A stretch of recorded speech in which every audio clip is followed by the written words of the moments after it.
Look at your hand for a second. The person sitting next to you on the train, or someone scrolling through their phone on the other side of the world, in Shanghai, Mumbai, or Lagos. You share 99.9% of your DNA with them. Genetically, you are almost identical.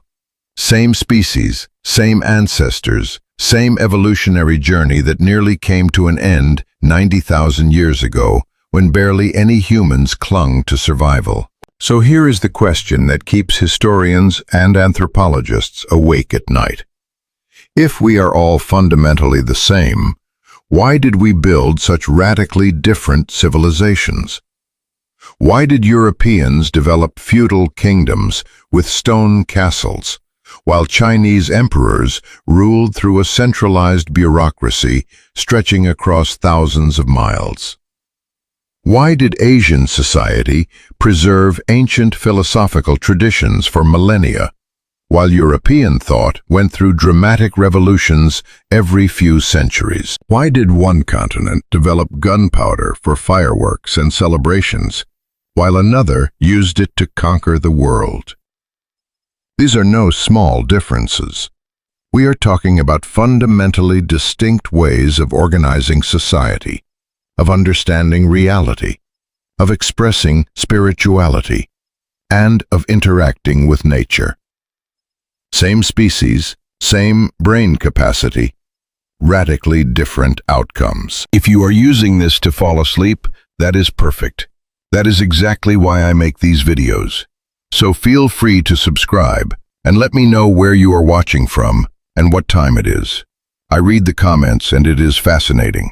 Sunrise in Tokyo, midnight in London. Someone in Arizona at 3 in the morning, wondering why they cannot sleep. All of you, everywhere, are the descendants of that same small group that refused to die out. Picture this. It was about 50,000 years ago. Modern humans survived the bottleneck spread across Africa, and now they are on the move. Small bands venture into new territories, following the coastlines, tracking animal herds in search of better hunting grounds. Some head northwest into Europe. Others travel east toward Asia. They are the same people with the same tools, the same languages, the same beliefs. Everything is identical. Let us jump forward in time to the year 1200. In Europe, you would find scattered kingdoms constantly at war with one another. Stone fortresses dot the landscape, feudal lords controlling small territories. The Catholic Church wielding enormous power but competing with secular rulers. Knowledge locked away in monasteries, most people living short, brutal lives, working land they would never own. Meanwhile, in China, you would witness something completely different. A unified empire stretching from the Pacific Ocean to the edges of Central Asia. Millions of people connected by canals and roads, paying taxes to a centralized government. Officials chosen through competitive exams, testing their knowledge of ancient texts. Massive cities with populations that would not be matched in Europe for centuries. Technologies that would not reach the West for hundreds of years. Same humans, different worlds. Or consider this. In medieval Europe, nature was often seen as something to conquer, to tame, to dominate. The wild forests were dangerous places, filled with threats. The biblical mandate was clear. Subdue the earth, bend it to human will. In Japan, during the same era, nature was revered as sacred. Mountains housed spirits. Rivers had souls. The goal was not domination, but harmony. Living with nature, not against it. Shinto shrines built to honor trees that had stood for centuries. How does this happen? How do people with identical brains, identical creative potential, identical capacity for complex thought, end up seeing the world through such different lenses? For a long time, people explained these differences through racism. with pseudo-scientific theories about superior and inferior races. We know today that this is absolute nonsense. The genetic differences between a person from Stockholm and someone from Seoul are insignificant, trivial. We are talking about variations in maybe a few thousand genes out of more than 20,000. The real answer is both simpler and far more fascinating. It comes down to three things: geography, climate, and a massive amount of chance. The landscapes our ancestors walked into were not blank slates. Europe and Asia presented radically different challenges and opportunities. Mountains stretched in different directions. Rivers flowed across different terrains. Growing seasons varied by months. The plants and animals available for domestication were not the same. Disease patterns, rainfall, mineral resources, everything was different. And these differences, accumulating over thousands of years, pushed human societies onto diverging evolutionary paths. Not genetic evolution, but cultural evolution. Different solutions to different problems, different technologies for different environments, different philosophies emerging from different life experiences. The fascinating part is that none of this was inevitable. Change a few variables, shift a mountain range, alter a few rainfall patterns, and the entire history of human civilization would be completely different. Maybe Chinese explorers would have colonized Europe. Maybe democracy would have been invented in India instead of Greece. Maybe the Industrial Revolution would have started in Japan. We are about to explore one of the greatest mysteries in history. Not through the distorted lens of racial superiority or cultural supremacy, but through the actual mechanisms that shaped human societies. The invisible hand of geography, the relentless pressure of climate, the agricultural revolution that changed everything, the power of language to shape thought itself, the role of philosophy and religion in organizing massive populations, the different paths technology took to solve similar problems. This is the story of how we became different while remaining fundamentally the same. How did the landscape shape the mind? How did the climate sculpt culture? How did chance, combined with human ingenuity, create the diverse and fascinating tapestry of civilizations we inherited? It is a story written in mountains and monsoons, in wheat fields and rice paddies, in the direction rivers flow and the animals that happen to live nearby. And it all began when a small group of humans surviving the greatest crisis our species ever faced started walking in different directions into an unknown world. Before there was a Europe and an Asia, before there were distinct populations developing in isolation, before the differences that would ultimately distinguish continental groups, there was only one people, a single small population, all living in Africa, all sharing the same ancestors, all carrying the same genetic legacy of the bottleneck that had nearly destroyed them. About 70,000 years ago, something extraordinary happened. A group of humans, perhaps just a few hundred individuals, made a decision that would change the course of our species forever. They left Africa. This was not the first time humans had ventured beyond their homeland. There had been earlier attempts, smaller migrations that left traces in the fossil record. But those early pioneers had failed. They established temporary footholds in the Middle East and beyond, but their populations did not endure. They were wiped out by climate fluctuations, outcompeted by local populations, or simply reabsorbed into African groups. But this time, it was different. The descendants of these particular migrants would not just survive, they would ultimately populate the entire planet. What drove them to leave? We do not know for sure. Perhaps it was population pressure. Too many people competing for too few resources in their East African homeland. Perhaps it was curiosity, that uniquely human impulse to see what lies just over the horizon. Perhaps it was desperation, fleeing drought, conflict, or disease. Or perhaps it was simply opportunity. Around 70,000 years ago, sea levels were lower than they are today. The straits between Africa and the Arabian Peninsula, normally a significant water barrier, had narrowed to just a few miles. On a clear day, you could stand on the African shore and see the Arabian coast. You could imagine walking there. And that is what some did. They did not know they were stepping into history. They were not thinking about populating new continents or founding new civilizations. They were simply moving, following game, seeking better resources, maybe fleeing enemies or looking for allies.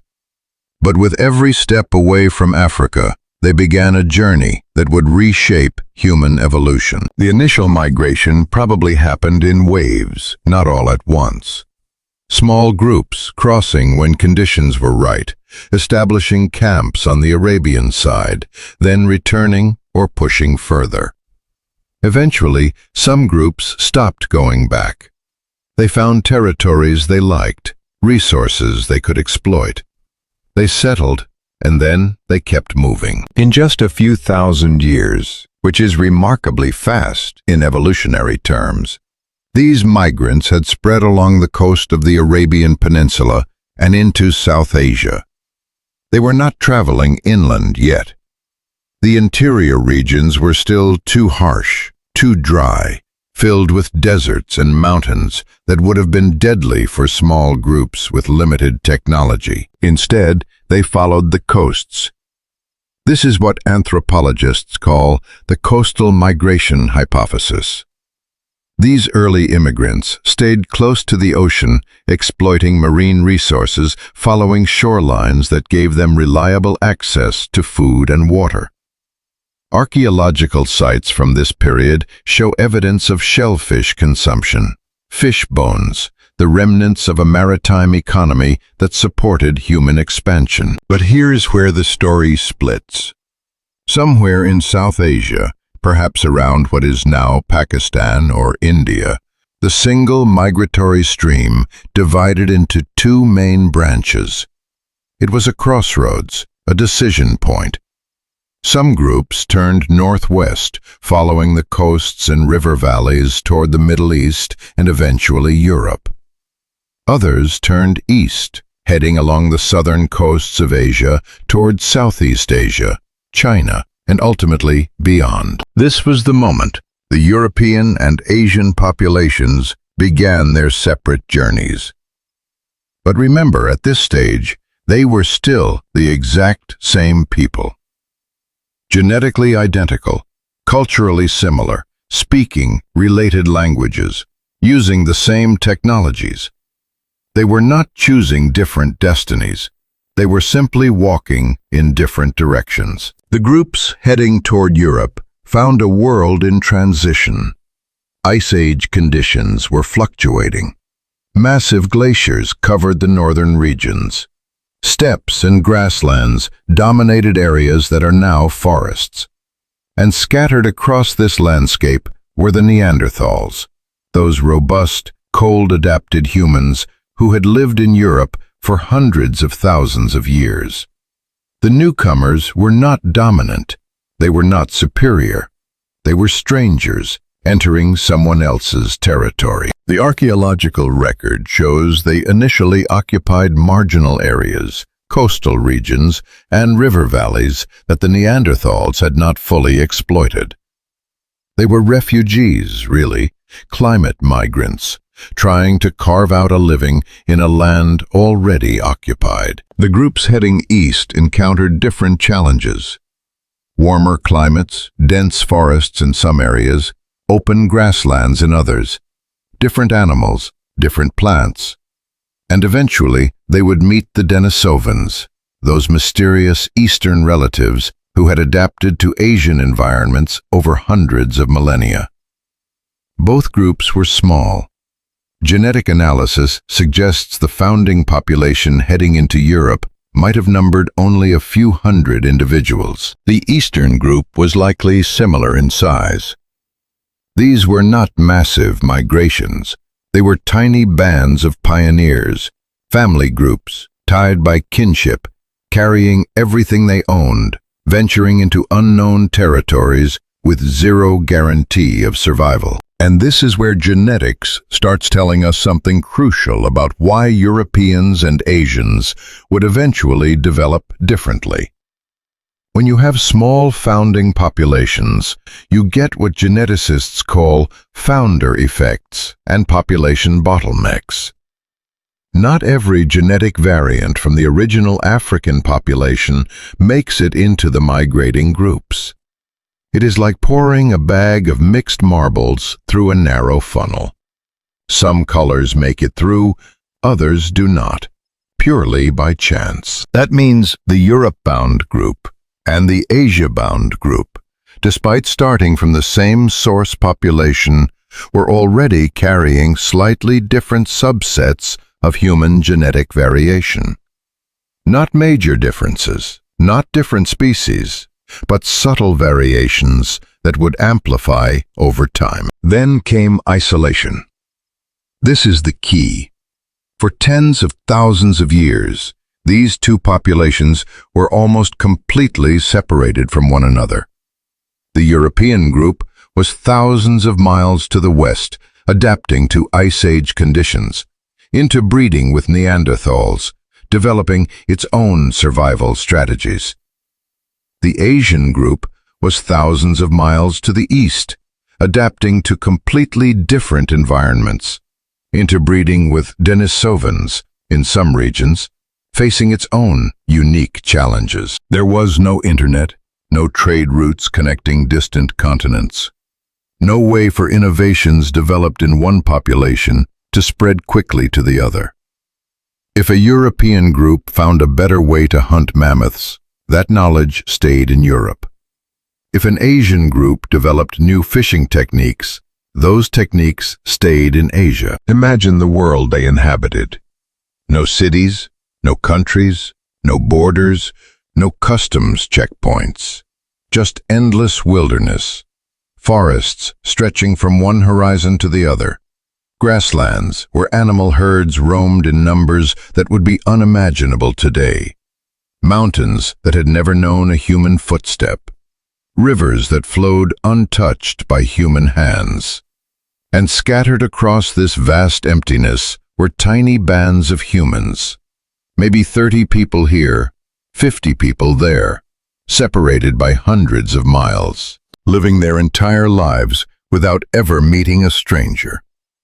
Passing down knowledge through oral tradition, teaching children the survival skills that had kept their ancestors alive since the great bottleneck. They were still connected in a sense. They were all human, all capable of reproducing if they ever met, all sharing the same basic cognitive abilities, the same capacity for language, culture, and innovation. A child born in Europe and raised in Asia would have been indistinguishable from a child born in Asia. The differences were not genetic in a fundamental way, not yet, but isolation was beginning its slow work. With every generation, each population faced slightly different selection pressures.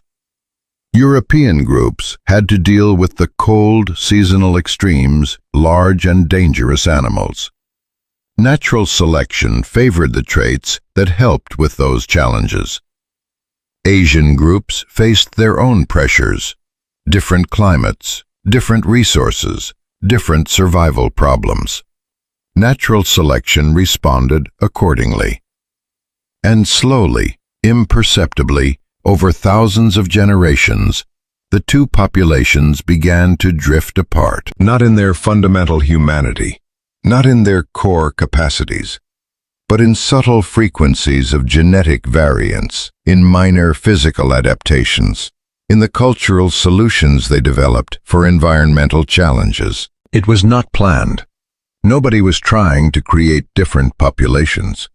It was simply what happens when you take a group, split it in two, and let those two groups adapt to different environments for 50,000 years without meaningful contact. But here is what is remarkable. Despite this isolation, despite adapting to radically different environments on opposite sides of the planet, Europeans and Asians remained fundamentally the same. One species, one human family, separated by geography but united by heritage. Every person in Europe carried genes that originated in Africa. Every person in Asia descended from those same African ancestors. They were cousins, separated by distance and time, but cousins nonetheless. And the differences they would develop, the variations in appearance, culture, and language that would eventually distinguish them. All of that was largely still to come. For now, they were just humans, trying to survive, trying to raise their children, trying to pass on the knowledge that would keep their bloodline alive for one more generation. They did not know they were participating in one of the greatest experiments in human evolution. They were simply living. But by living, by adapting, by surviving across vast continents, they were setting the stage for all the diversity that would follow. The era of unity was coming to an end. The era of differentiation was beginning, and the world would never be the same. So here is the thing nobody tells you about human civilization. Geography is not just a backdrop. It is not just the place where history happens. Geography is history. It is the invisible hand that shaped every empire, every innovation, every cultural difference we see today between Europe and Asia. And it all comes down to one deceptively simple fact: the orientation of the land masses. Picture a map of Eurasia. Now imagine you are a farmer with a revolutionary new crop, say wheat, 10,000 years ago. You are standing somewhere in the Fertile Crescent, modern-day Iraq, and you want to spread this incredible discovery to other communities. If you walk west toward Europe, you are traveling along roughly the same latitude. Same day length, same seasonal patterns, same temperature range. Your wheat will grow just fine in Greece, in Italy, in Spain. The climate is similar enough that your farming techniques transfer directly. You are moving along what the geographer Jared Diamond called the east-west axis. But if you head east into Asia or south into Africa, you hit a wall. Not a physical wall, but something just as effective: climate zones. You are crossing latitudes now, moving through radically different environments. Those wheat varieties that worked perfectly in the Fertile Crescent suddenly fail in the monsoon climates of India. The growing seasons are all wrong. The rainfall patterns do not match. Temperatures swing wildly between extremes your crops cannot handle. This is the theory of axes, and it explains human history better than almost any other single factor. Europe stretches east to west for about 4,000 miles, all within a relatively narrow band of latitude. That meant innovations could spread like wildfire. A new plow design invented in France could be adopted in Poland within a generation. A crop domesticated in Greece could reach Britain in a few centuries. Knowledge, technology, genes, they all flowed horizontally across the continent with relatively little adaptation required. Asia, on the other hand, is massive and vertical. From Siberia to Indonesia, it spans nearly 8,000 miles of latitude, crossing every climate zone imaginable.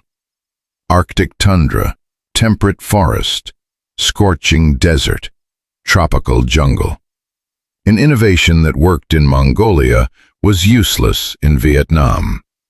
The wheat crops that thrived in northern China would die in Thailand. Each region had to reinvent survival strategies from scratch, because transferring knowledge was so difficult across such extreme environmental variation. But the orientation of the axes was only the beginning.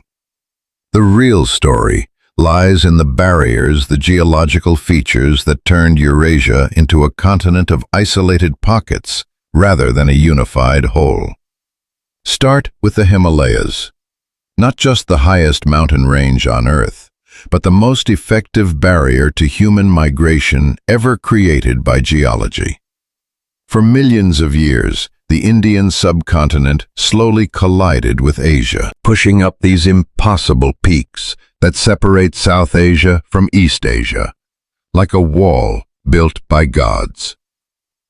There are passes, of course, narrow corridors like the Silk Roads through the Karakoram. But they are brutal, high-altitude death traps where the weather can turn fatal in minutes. For most of human history, moving large populations or armies across the Himalayas was simply impossible. That meant India and China developed in almost complete isolation from one another, despite being neighbors. Two of the world's great civilizations kept apart by rock and ice. Then there is the Gobi Desert, a vast ocean of sand and stone stretching across northern China and Mongolia. Another horizontal barrier, this one separating the steppe peoples of Central Asia from the agricultural civilizations of China proper. The Gobi was not completely impassable. Nomadic herders figured out how to survive it, but it was brutal enough to create a permanent cultural divide. On one side settled farmers, building elaborate civilizations. On the other, mobile pastoralists, living in felt tents and following their herds. They traded, sometimes they fought, often. But they remained fundamentally different peoples, shaped by the geography that separated them. Central Asia itself was another kind of barrier. The vast steppes stretching from Hungary to Mongolia, flat grasslands that looked like they should have made movement easy. And they did, but only for certain types of societies. Horse-riding nomadic peoples thrived there. They could cover vast distances, maintaining trade networks, and occasionally bursting outward to the west or south to terrify settled civilizations. But for farming societies, the steppes were a wasteland. Not enough rain for agriculture, too exposed for permanent settlements. It created a permanent buffer zone between Europe and East Asia, a region where empires rose and fell, but never quite stabilized into lasting civilizations. Now contrast that with Europe. Europe is small, compact, and absolutely riddled with natural highways. The Mediterranean Sea, which might seem like a barrier, actually became the greatest facilitator of cultural exchange in human history. Ancient sailors could island hop from Greece to Italy to Spain, spreading ideas, genes, and technologies all along the southern rim of Europe with relative ease. The Mediterranean was not a wall. It was a superhighway. And the rivers. My goodness, the rivers. Europe has navigable rivers flowing everywhere. The Rhine, the Danube, the Seine, the Thames, the Volga. Each one is a natural trade route penetrating deep into the continent. You could load goods onto a boat in the North Sea and travel hundreds of miles inland without ever touching a road. That meant even landlocked regions were never truly isolated. They were plugged into coastal trade networks through these watery arteries. Asia had rivers, too, massive ones.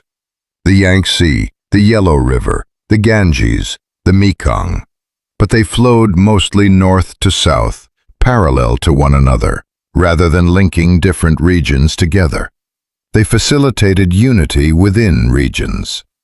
China used its rivers to bind the country together, but they did not create the kind of continent-wide trade networks that European rivers allowed.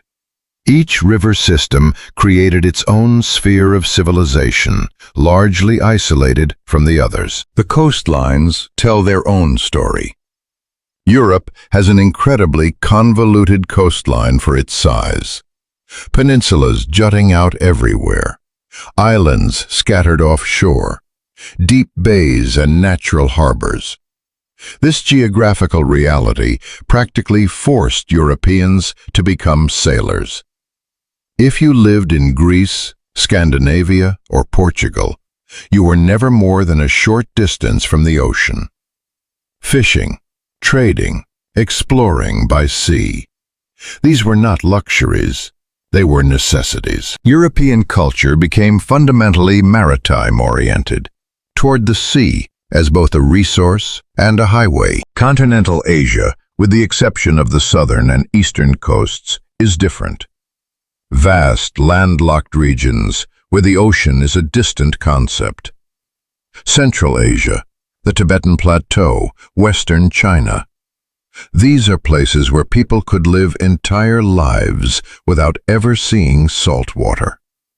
The cultures that developed there were land-based, oriented around rivers, oases, and overland trade routes.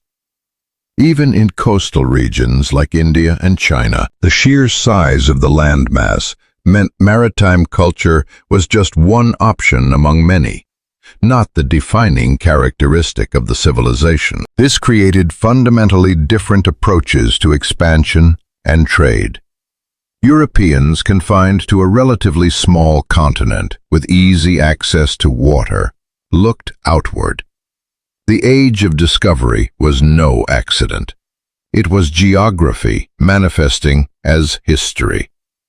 When European powers wanted to expand, the obvious path was across the oceans. They had the shipbuilding traditions, the navigational skills, and the cultural momentum to make it happen. Asian empires, on the other hand, generally expanded over land, if they expanded at all. The Mongol Empire, the largest contiguous land empire in history, spread across the steppes using horses and traditional nomadic military tactics. Chinese empires expanded by pushing into neighboring regions and slowly assimilating them. There were exceptions, the treasure fleets of the Ming dynasty being the most famous. But they were just that, exceptions. The geographical norm was continental, not maritime. And then there are the subcontinental barriers that created pockets of isolation within Asia itself.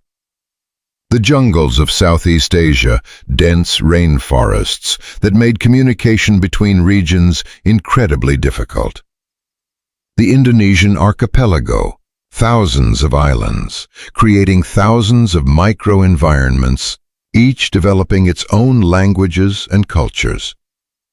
Japan isolated enough by water that it could spend centuries in deliberate seclusion, developing a unique civilization that borrowed from China and Korea, but remained distinctly Japanese. Europe had its barriers too.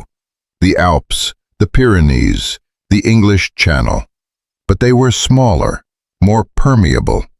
The Alps divided Italy from northern Europe, but passes like the Brenner made regular traffic possible. The Channel isolated Britain, but it was narrow enough that invasions happened regularly enough to keep the island connected to continental developments. The Pyrenees isolated the Iberian Peninsula, but not completely. Ideas and armies crossed them regularly. The net effect of all this geography was profound.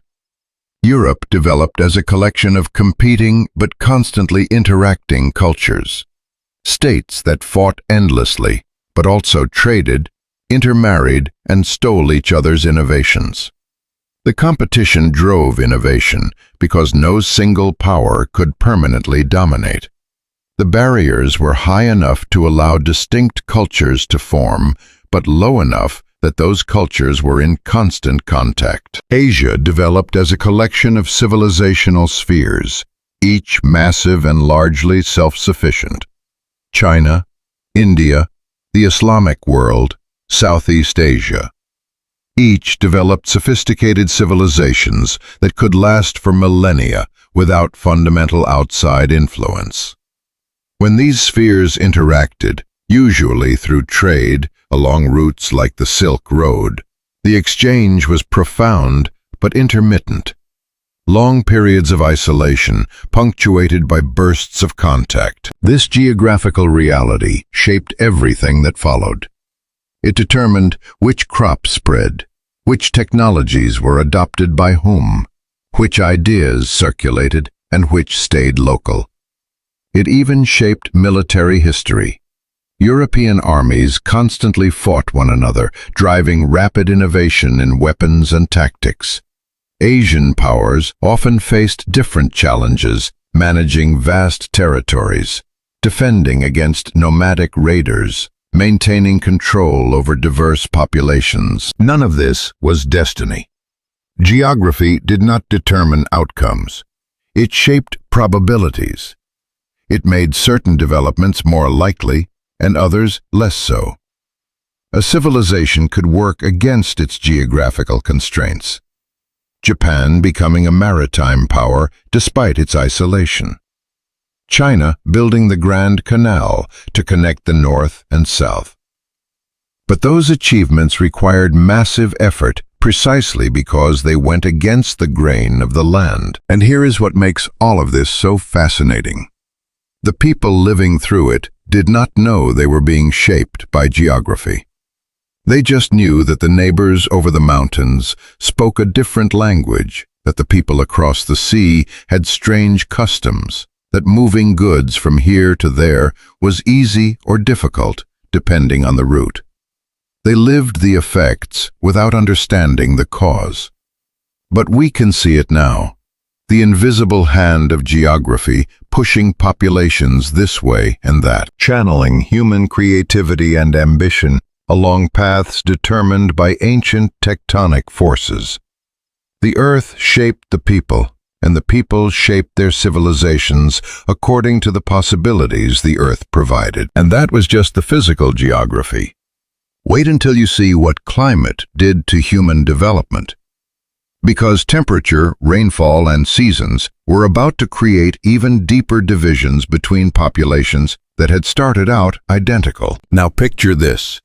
Two groups of humans, the same species, the same history of surviving the genetic bottleneck. They part ways, maybe 50,000 years ago, practically yesterday in evolutionary terms. One group heads north and west into Europe. The other pushes east across Asia. And the world they encountered was not the same world at all. Europe was in the grip of the Ice Age, not constantly, not everywhere, but the glaciers were real. Massive sheets of ice covering Scandinavia, pushing down into what is now Germany and Poland. Winters that lasted 8 months. Summers so brief you could barely call them summers. The people who moved into this landscape were not just passing through, they were staying. And staying meant adapting or dying. Asia was cold too, but coldly different. The eastern regions faced brutal winters, yes, but they also had monsoons, dramatic seasonal variations that could turn a frozen wasteland into a humid growing season in the span of a few weeks. The Himalayas created their own weather patterns, rain shadows that left some areas perpetually dry, while others flooded annually. Central Asia became vast grasslands, steppes stretching forever, with temperature extremes that would kill you if you were not prepared. These were not just different climates. They were different evolutionary pressures. And over thousands of years, tens of thousands of years, they sculpted human bodies in ways that are still visible today. Let us start with the most obvious one: skin color. This is not about race or superiority or any of that modern nonsense.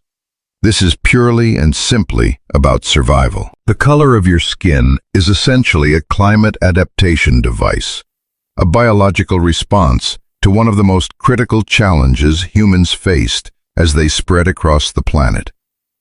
How do you get enough vitamin D without being killed by UV radiation? In Africa, where humans evolved, the sun is intense. UV rays rain down relentlessly all year round. Too much UV radiation damages your DNA, destroys folates in your bloodstream, causes skin cancer, and reduces fertility. Dark skin is nature's sunscreen. The melanin pigment absorbs UV radiation before it can penetrate deeper tissues. If you live near the equator, dark skin is not just advantageous, it is essential for survival. But when those African populations moved north into Europe, everything changed. Suddenly, UV radiation was no longer the enemy. It was scarce. At northern latitudes, particularly during those long glacial winters, sunlight hits the Earth at such an oblique angle that UV intensity drops dramatically. You might get a few hours of weak sunlight during the day, and that is it. Here is the problem. Humans need UV rays. Not a lot, but enough to trigger the synthesis of vitamin D in the skin. Vitamin D is absolutely essential. Without it, bones do not develop properly. Children get rickets, a devastating condition that deforms the skeleton and can kill. Adults get osteomalacia, a softening of the bones leading to fractures and disability. Women with severe vitamin D deficiency cannot successfully give birth because their pelvis deforms. So natural selection went to work. Over thousands of generations, European populations acquired lighter skin. Not all at once, not uniformly, but steadily. Lighter skin allows more UV rays to penetrate, enabling vitamin D synthesis even under the weak northern sun. It is a perfect adaptation to high-latitude environments. People lucky enough to be born with slightly lighter skin had healthier children who survived to reproduce. Generation after generation, the trait became more common. But look at Asian populations, and something interesting happens. They do not have skin as light as Europeans, even though many Asian regions sit at similar latitudes. Why? Because the evolutionary pressures were different. East Asian populations had to balance multiple factors, not just UV radiation and vitamin D. They developed something else entirely. Look at East Asian faces, and you will notice the epicanthic fold, that distinctive fold of skin that covers the inner corner of the eye and often makes the eyelid appear smaller. It is not random. It is not an aesthetic preference coded into genes. It is a climate adaptation, just as sophisticated as anything evolution has ever produced. The epicanthic fold protects the eye from extreme cold and wind. It reduces the exposed surface area of the eyeball, minimizes moisture loss in dry winter air, and helps protect against snow blindness caused by intense reflected light. Some researchers believe it might also help retain heat around the eye socket, preventing tissue damage in sub-zero temperatures. The populations that developed in Siberia, Mongolia, and northern China, those brutal continental climate zones of Asia, needed this adaptation. But that is not all. Body proportions changed too, following patterns that make perfect biological sense. In cold climates, you want to conserve heat. The human body loses heat primarily through its exposed surface area. So natural selection favored shorter limbs and more compact torsos in cold-adapted populations. Less surface area relative to body volume means better heat retention. Look at traditional populations from Northern Europe and Northern Asia. Stockier builds, relatively shorter arms and legs compared to torso length. Now compare that to populations in tropical Africa. Longer limbs, leaner silhouettes, more relative surface area compared to body mass, which helps dissipate heat in hot climates. This follows a biological principle called Bergmann's rule. Within a species, populations in colder climates tend to have larger, more compact bodies than those in warmer climates. It is all about thermal efficiency. Your body is constantly fighting to maintain a stable internal temperature. In the glacial conditions of Europe and Northern Asia, that fight was desperate. People who were slightly better at conserving heat had slightly higher survival rates. Over thousands of generations, those tiny advantages accumulated into visible physical differences. But the climate did not just shape bodies. It shaped cultures, technologies, entire ways of life. Because the seasonal variations across Europe and Asia were not just weather, they were survival challenges that demanded different solutions. The climate of Ice Age Europe was seasonal, but somewhat predictable. You had summers where plants grew and animals were active. You had winters where everything stopped and you survived on stored food, or you starved. This created intense selection pressure for planning storage technology and seasonal coordination. Archaeological evidence shows European populations developing increasingly sophisticated methods of food preservation. Smoking meat to make it last through the winter. Storing grains in underground pits. Learning which plants could be dried and kept and which would rot. This was not just practical knowledge. It was survival technology that took generations to refine. And it shaped the agricultural calendar when farming finally arrived. European agriculture organized itself around dramatic seasonal shifts. Plant in spring, grow in summer. Harvest in autumn. Survive winter on stored food. The entire social calendar, the festivals, the religious observances, even the concept of the year itself, everything was structured around this seasonal rhythm. Asia developed differently. Monsoon patterns created different pressures. In much of East and South Asia, you did not have a simple hot season/cold season model. You had wet seasons and dry seasons, sometimes multiple cycles a year. The arrival of the monsoon could turn an arid landscape into a flooded one in a matter of days. This bred different agricultural strategies. Rice farming, which became central to Asian civilizations, requires managing water with incredible precision. Too much, and the crops fail. Too little, and they dry out. Asian farmers became masters of water management, irrigation, and drainage systems thousands of years before European agriculture reached a similar sophistication. The climate also shaped the evolution of diet in fascinating ways. European populations facing long winters with limited access to fresh food developed higher tolerances for preserved foods rich in salt and fat. Many Northern European populations evolved to continue digesting lactose into adulthood, a trait called lactase persistence. This allowed them to consume milk and dairy products year-round, providing essential proteins and fats during the dead of winter. Asian populations developed different dietary adaptations. Many East Asian populations retain the ancestral human pattern of lactose intolerance after childhood. but developed an increased capacity to digest complex carbohydrates, particularly the starches found in rice and millet.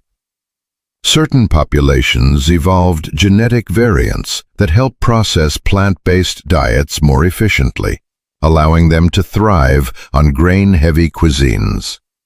These were not conscious choices. Nobody sat down and decided to develop lactase persistence or better starch digestion. They were natural selection's responses to available food sources. People who could efficiently digest the food in their environment had more children who survived to adulthood. Over hundreds of generations, these traits became population characteristics, and climate pressures drove technological innovation in ways that are still visible today. European populations, faced with the need to heat dwellings during harsh winters, became experts in building fireplaces, insulation, and efficient heating systems. Asian populations, dealing with monsoons and seasonal flooding, developed sophisticated raised floor architecture, water-resistant building materials, and drainage systems. Cold weather spurred clothing innovations. European populations developed fitted garments, layered clothing systems, sophisticated use of animal furs, and woven textiles to trap body heat. Asian populations in extreme climates developed their own solutions. Quilted garments filled with insulating materials, felt-making techniques for the nomadic peoples of the steppes. Even hunting and gathering strategies diverged based on climate. Ice Age European hunters developed technologies to take down massive, cold-adapted mammals, mammoths, woolly rhinos, giant deer. That required coordinated group hunting, sophisticated weapons, and the ability to process huge amounts of meat and materials from a single kill. Asian populations adapted to different prey. In some regions, smaller game and intensive plant gathering. In others, fishing technologies that could exploit seasonal fish migrations. On the steppes, horse domestication eventually emerged, creating an entirely different relationship between humans and their environment. And here is what is truly remarkable. All of this happened in what is, in evolutionary terms, the blink of an eye.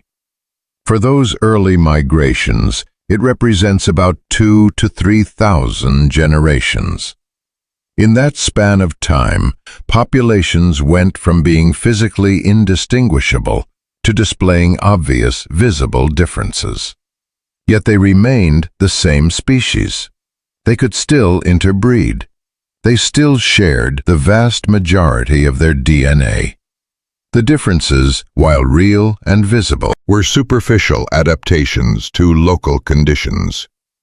Underneath lay the same fundamental human blueprint, the same brain architecture, the same capacity for language, culture, and innovation. Climate had sculpted different solutions for survival, but it had not created different kinds of humans.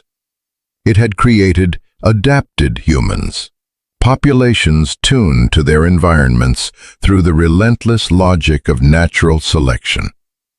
Each group carrying the genetic legacy of the bottleneck survivors, each bearing the mark of the climate pressures that shaped their bodies and cultures, but all still fundamentally, indelibly human. And these climate-driven adaptations would shape something even more profound, because the next revolution would not be about surviving the environment. It would be about controlling it. But here is where the story gets truly interesting. About 12,000 years ago, something extraordinary happened. Not a catastrophe this time, but an innovation so profound it would reshape human societies forever. People in two different parts of the world, completely independently, figured out how to do something that would change everything. They learned to farm the land. It might not sound revolutionary. Plant seeds, harvest crops, repeat. Simple, right? But agriculture was not just about producing food. It was about fundamentally reorganizing human existence, transforming nomadic hunter-gatherers into settled communities. And here is the crucial part. Exactly how that transformation unfolded depended entirely on where you were on the planet. Two regions led this revolution. In the west, the Fertile Crescent, that arc of land stretching from the Persian Gulf through modern Iraq, Syria, Lebanon, and down into Egypt. In the east, the Yellow River Valley in northern China. Both areas had the right combination of climates, wild plants, and animal species to make farming possible. But they had very different wild species available. That single fact created divergent paths that would shape human civilization for the next 10,000 years. Let us start with the Fertile Crescent, because that is where the ancestors of modern Europeans got their agricultural toolkit. Around 10,000 BCE, people living in this region started noticing something interesting about certain wild grasses. Einkorn and barley grew naturally in the hills. They produced nutritious seeds that you could harvest, store, and crucially, replant. The plants self-pollinated, which made them genetically stable. You could harvest seeds from the best plants, save them, plant them next season, and gradually, generation after generation, those plants would become more productive, easier to harvest, better suited to cultivation. In just a few thousand years, these wild grasses had been transformed into domesticated crops. The seeds got bigger, the stalks stronger, the harvest more reliable. And here is what is crucial about wheat and barley. They are what scientists call low-labor crops. You plant them in the autumn, you practically ignore them all winter, and you harvest them in late spring. Sure, there is work, plowing, weeding, harvesting, but it is seasonal work. You have intense bursts of labor, punctuated by long stretches where the crops practically take care of themselves. This created a specific kind of social structure. Farmers could build up surpluses, store grain for the winter, and support people who did not produce. Food specialists like toolmakers, priests, and administrators.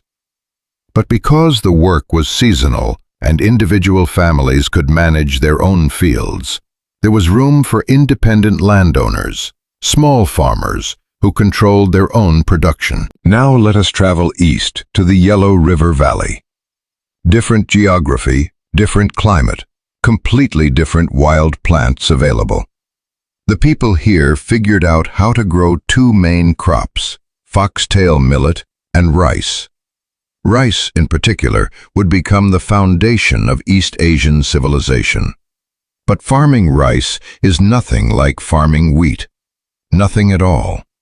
Rice requires constant attention. First, you have to create paddies, flooded fields, with carefully maintained water levels. That means building and maintaining complex irrigation systems, dikes, canals, and drainage ditches. Then comes the planting. Young rice seedlings must be transplanted by hand into the flooded paddies, bending over in knee-deep water for hours. As the rice grows, water levels must be constantly monitored and adjusted. Too much water and the plants rot. Too little and they dry out. The harvest is just as labor-intensive. Unlike wheat, which can be cut with a sickle and threshed mechanically, rice requires painstaking hand harvesting of individual plants. Every grain counts because the yields are so precious. This is not seasonal work. It is intensive labor all year round. But here is the thing. Rice farming produces massive yields. A properly maintained paddy can feed far more people per acre than wheat fields. The caloric output is extraordinary, but you cannot do it alone. One family cannot build and maintain the irrigation systems required for rice farming. You need coordinated group effort. Dozens of families working together, sharing the labor, sharing the water resources. This created entirely different social structures. Rice farming villages had to cooperate or perish. Nobody could be independent. You needed your neighbors to help maintain the communal irrigation systems. You had to show up for collective planting and harvesting. Individual autonomy had to be subordinated to the success of the group. Over thousands of years, this created what anthropologists call socio-collectivist models. The needs of the group taking precedence over individual desires. Harmony and cooperation valued above independence and innovation. Contrast that with wheat farming societies, where individual families could succeed or fail on their own merits, where surpluses could be accumulated privately, where independence was not only possible, but often advantageous. These societies developed what we now call individualistic patterns. Personal achievement was valued, competition encouraged, individual rights emphasized over communal obligations. Neither system was better or worse. They were adaptations to different agricultural realities. But they created profound cultural differences that persist today. Differences in how people see themselves, how they view their relationships, their obligations to others. Then there were the animals. The Fertile Crescent had an incredible advantage here.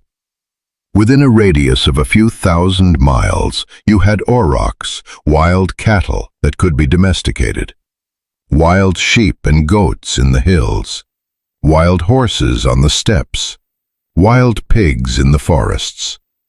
All these animals had the right traits for domestication. They were herd animals with established dominance hierarchies, which meant they would accept humans as their leaders. They bred relatively quickly. They could survive on vegetation humans could not digest efficiently, turning grass into meat, milk, leather, and labor.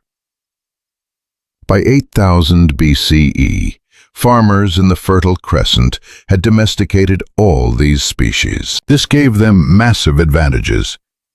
Cattle could pull plows, multiplying agricultural productivity. Horses could transport goods and people. Sheep provided wool for clothing and textiles. Animals produced manure, enriching soil that would have otherwise been depleted by constant harvesting. Most importantly, domesticated animals provided concentrated protein, allowing larger populations to survive on smaller territories. These advantages spread as agriculture expanded from the Fertile Crescent into Europe, North Africa, and Western Asia. It took this entire agricultural package with it.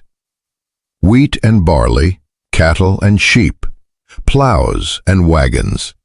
The whole system working together, creating societies capable of supporting dense populations, accumulating surplus wealth, and developing increasingly complex social hierarchies. China had animals too, but different ones. Pigs and chickens, both domesticated very early. They were important sources of protein, but they could not pull a plow. They could not carry heavy loads. The water buffalo would eventually be domesticated for work in the paddies, but much later than cattle domestication in the West.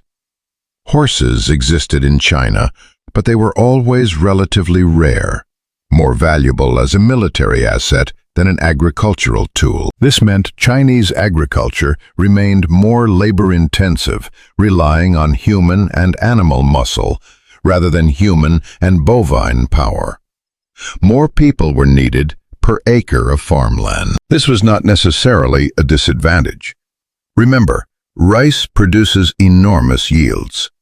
Chinese agriculture could support massive populations, but it demanded a different social organization, more coordination, more collective effort. The differences in population density were staggering. By 2000 BCE, the Yellow River Valley was supporting populations that would have been unimaginable on an equivalent territory in Europe. Hundreds of people per square mile, all fed by intensive rice cultivation. This required unprecedented levels of social organization. Someone had to coordinate all these farmers, allocate water resources, resolve disputes, organize collective projects. This is where the first states emerged, not necessarily from conquest, but from agricultural necessity. You needed administrators to manage the irrigation systems, scribes to keep track of which families had provided what labor, overseers to make sure everyone did their part. Gradually, these administrative functions became institutionalized, formalized, turning into what we recognize as government. In the Fertile Crescent and Europe, the path was different. Lower population density meant less immediate need for intensive coordination. States emerged more from military competition than from agricultural management. Warlords capable of protecting farmers from raiders. Strongmen able to accumulate enough surplus to maintain armies. It was conquest and expansion rather than internal administration that drove political development. The irrigation systems themselves tell this story. In China, water management required a massive collective effort. The Yellow River is unpredictable flooding, catastrophically, one season drying up the next. Controlling it required dikes, canals, reservoirs, engineering projects involving thousands of workers coordinated over decades. Pulling that off created the institutional capacity for large-scale organization, the administrative apparatus that would eventually become the imperial bureaucracy. Compare that to Europe, where rivers were smaller, rainfall more reliable, irrigation less vital. Farmers could get by with local water sources, wells, and small streams, requiring minimal coordination. Political authority emerged more from military strength than from hydraulic management. Kings were warriors first, administrators second. These different agricultural foundations created different philosophical traditions. In societies where cooperation was essential for survival, philosophies emerged that emphasized harmony, collective responsibility, and fitting into the natural and social order. Confucianism in China, with its focus on proper relationships and social hierarchy. Taoism, emphasizing flow and adaptation. Buddhism, spreading easily through cultures already accustomed to subordinating individual desires to larger purposes. In societies where individual families could succeed independently, philosophies emerged that highlighted personal autonomy, individual rights, dignity, and the freedom of the human being as an individual. Greek philosophy, with its attention to rational individuals debating the truth. Later, Christianity's emphasis on personal salvation and individual conscience. And the Enlightenment philosophy, celebrating individual liberty and human rights. None of this was predetermined. The people of China were not inherently more collectivist. Europeans were not naturally more individualistic. But 10,000 years of living in societies organized around different agricultural systems shapes the way people think. Rice paddies demand cooperation, so cooperation becomes a virtue. Wheat fields allow for independence, so independence becomes valued. Generation after generation, these patterns reinforce themselves, becoming not just practical necessities, but cultural values, moral principles, self-evident truths. And here is what is truly remarkable. Those agricultural choices made 10 millennia ago still shape human societies today. Regions that developed rice farming still display measurably more collectivist social patterns. Wheat-producing regions still emphasize individualism. It is not absolute, it is not deterministic. Culture changes, societies evolve, but the deep patterns persist. Written into the landscape itself, coded into the very crops that feed us. Because agriculture was never just about food. It was about organizing human cooperation on unprecedented scales. And the specific ways that cooperation was organized, determined by what grew where, laid the foundations for everything that followed. Empires, philosophies, religions, and technologies. All of it resting on the simple fact that wheat and rice demand different kinds of work, creating different kinds of societies. The seeds planted 10,000 years ago are still bearing fruit today, still shaping how people live, think, and organize themselves, still creating the differences that make human civilization so endlessly diverse and endlessly fascinating. But the story does not stop with agriculture. These different social foundations would support radically different approaches to language, to thought, and to meaning itself. Now here is something that will leave you thinking. We have talked about how geography shaped bodies, how climate influenced civilizations, how agriculture transformed societies. But there is another force that perhaps shaped European and Asian minds in even more profound ways. Language itself. Not just what people said, but how they said it. The very structure of the words they spoke, the writing systems they developed, the ways they organized thought on the page and in their minds. This was not just about communication. It was about cognition, the fundamental architecture of human thought. And between Europe and Asia, that architecture evolved in radically different directions. Let us start with the obvious question. Why do Europeans mostly speak related languages, while Asian languages seem so wildly different from one another and from European languages? The answer takes us back about 6,000 years. Around 4000 BCE, somewhere in the grasslands north of the Black Sea, a group of people we now call the Proto-Indo-Europeans began a migration that would reshape the linguistic map of the world. They were not empire builders, not yet. They were pastoralists, people who had mastered horse domestication and chariot technology.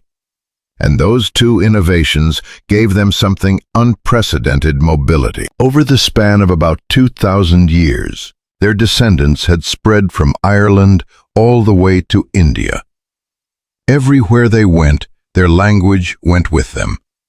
It evolved, changed, adapted to local conditions, but it remained fundamentally connected. The result?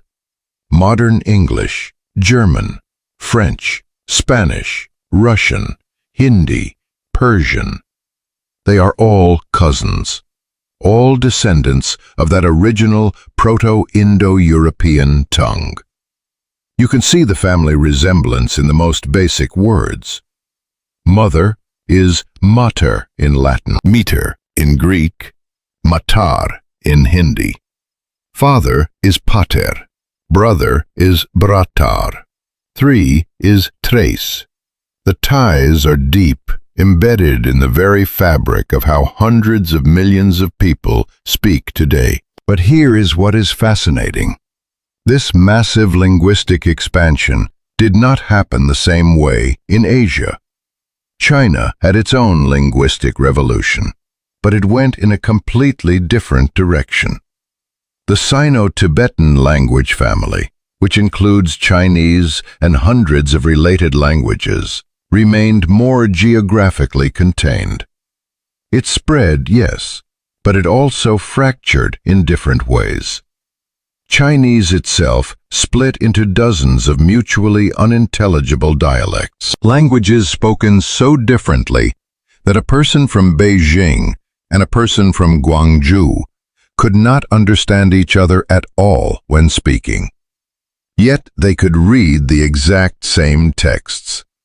Because China developed something unique, a writing system that transcended pronunciation. This is where things get truly interesting.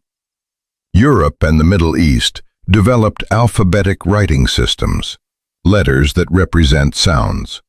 You learn 20-something symbols and you can write any word in your language. Simple, efficient, relatively easy to learn. China developed logographic writing characters that represent meaning, not sound. Thousands of symbols, each requiring memorization, each carrying layers of semantic information that go far beyond simple pronunciation. Think about what that means cognitively. When a European child learns to read, they learn a sound-to-symbol, symbol-to-sound code. It is abstract, but it is systematic. You can sound out words you have never seen before. When a Chinese child learns to read, they learn a visual language. Each character is a unique image that must be memorized, connected to meaning and pronunciation separately. The character for good combines the characters for woman and child. The character for peace shows a woman under a roof. Meaning is built right into the structure of the writing itself. It is not better or worse, it is different. And that difference shaped cognition in ways we are only just beginning to understand. Studies show that Chinese readers process text differently than alphabetic readers. Their brains activate different neural pathways. Chinese readers engage more visual processing areas, treating characters more like pictures than abstract symbols. Western readers engage more phonological processing, translating symbols into sounds, even when reading silently. But the implications go beyond just reading. The structure of language itself can shape how we think about the world. This is the controversial Sapir-Whorf hypothesis. The idea that the language you speak influences the thoughts you can have. The strong version of this hypothesis, that language completely determines thought, has been largely debunked. But the weak version, that language influences thought attention patterns and habitual ways of categorizing experience, looks increasingly solid. Consider verb tenses. European languages are obsessed with time. English has 12 major tenses, ways to specify exactly when something happened, is happening, or will happen. Past, present, future, perfect, progressive. Every sentence forces you to commit to a time frame. Mandarin Chinese does not require tense marking at all. You can specify the time if you want to, but the language does not force you to think about temporal relationships in every single sentence. Instead, it emphasizes aspect, whether an action is completed or ongoing, and context to determine when things occurred. Does this make Chinese speakers think about time differently than English speakers? Researchers believe it does. Studies suggest that Chinese speakers find it easier to think of time in vertical terms, past events up and future events down, matching how time is written in traditional Chinese texts. English speakers tend to think of time horizontally, moving from left to right, matching how we write and read. Consider how languages handle responsibility and agency. English demands that you specify who did what in almost every sentence. I broke the vase. The agent, the action, the object. Clear, explicit, impossible to avoid assigning responsibility. Many Asian languages allow and even prefer more indirect constructions. In Japanese, you might say something closer to, "The vase broke," without specifying who broke it. In Korean, the passive voice is used much more commonly than in English, sometimes in ways that deliberately obscure the doer of an action. This is not evasion. It is a different way of constructing social reality. In cultures that emphasize collective harmony over individual assertion, linguistic structures that soften agency and avoid direct confrontation make perfect sense. Language does not just reflect culture, it reinforces it. It makes certain ways of thinking feel natural and others feel awkward. Grammatical structures encode cultural values in surprisingly deep ways. European languages generally put the subject first. I do this, you do that. The individual agent is the starting point of almost every sentence. This reflects and reinforces the cultural emphasis on individual action, personal responsibility, the autonomous self. Many Asian languages, particularly Japanese and Korean, place the verb at the end. The action, the conclusion, the result comes last. You have to listen to the entire sentence before you know what is being said.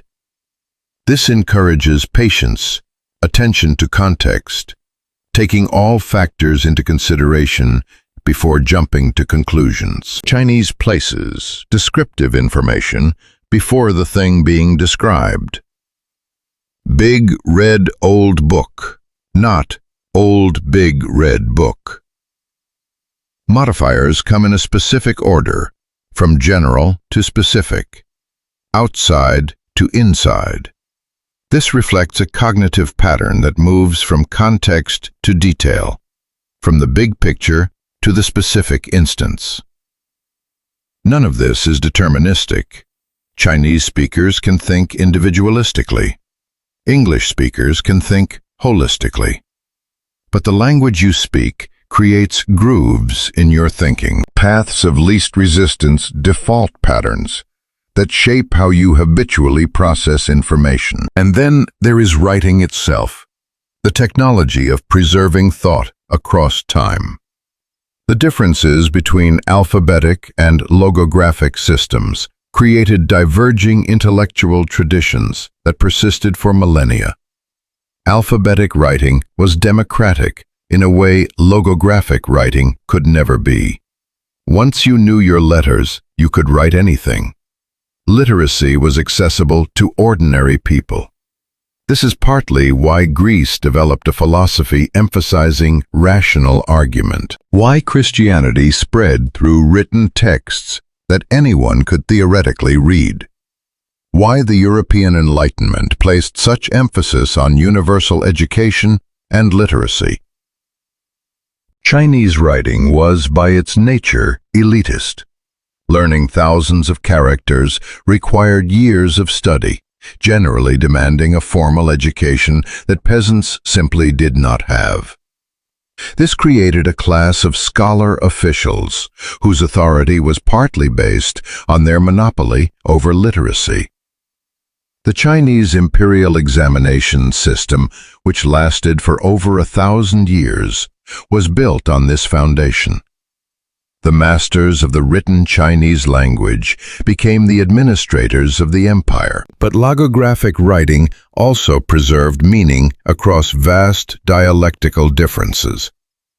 A text written in classical Chinese could be read and understood by an educated person anywhere in the Chinese cultural sphere, regardless of what spoken language they actually used.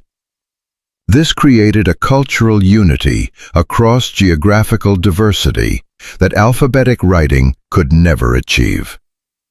Speakers of Japanese, Korean, and Vietnamese even though their spoken languages were completely unrelated to Chinese, could all access the same classical texts because they had adopted Chinese characters.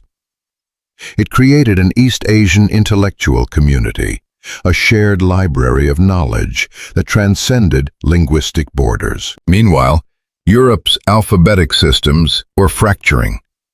Latin gave way to Romance languages, Germanic languages, Slavic languages, all written in similar scripts, but increasingly unintelligible to one another. The classical knowledge of Greece and Rome had to be translated, reinterpreted, sometimes lost entirely when languages or empires fell. This had unexpected consequences for the preservation of knowledge. Chinese philosophy, science, and history maintained remarkable continuity for thousands of years. A Chinese scholar in the year 1800 could read texts written in 500 BCE, not effortlessly, but far more easily than a European scholar of the same era could read ancient Greek or Latin without years of specialized study. But European linguistic fragmentation created something else: intellectual competition. Different linguistic communities developed different philosophical traditions, different scientific approaches, different ways of organizing knowledge. When they met through trade, war, or cultural exchange, they had to debate, translate, synthesize. This friction generated innovation. The divergence extended even to how knowledge was conceptually organized. Chinese classification systems tended to be relational and contextual. Things were categorized by how they related to human concerns, by their role in the cosmic order, by their practical applications.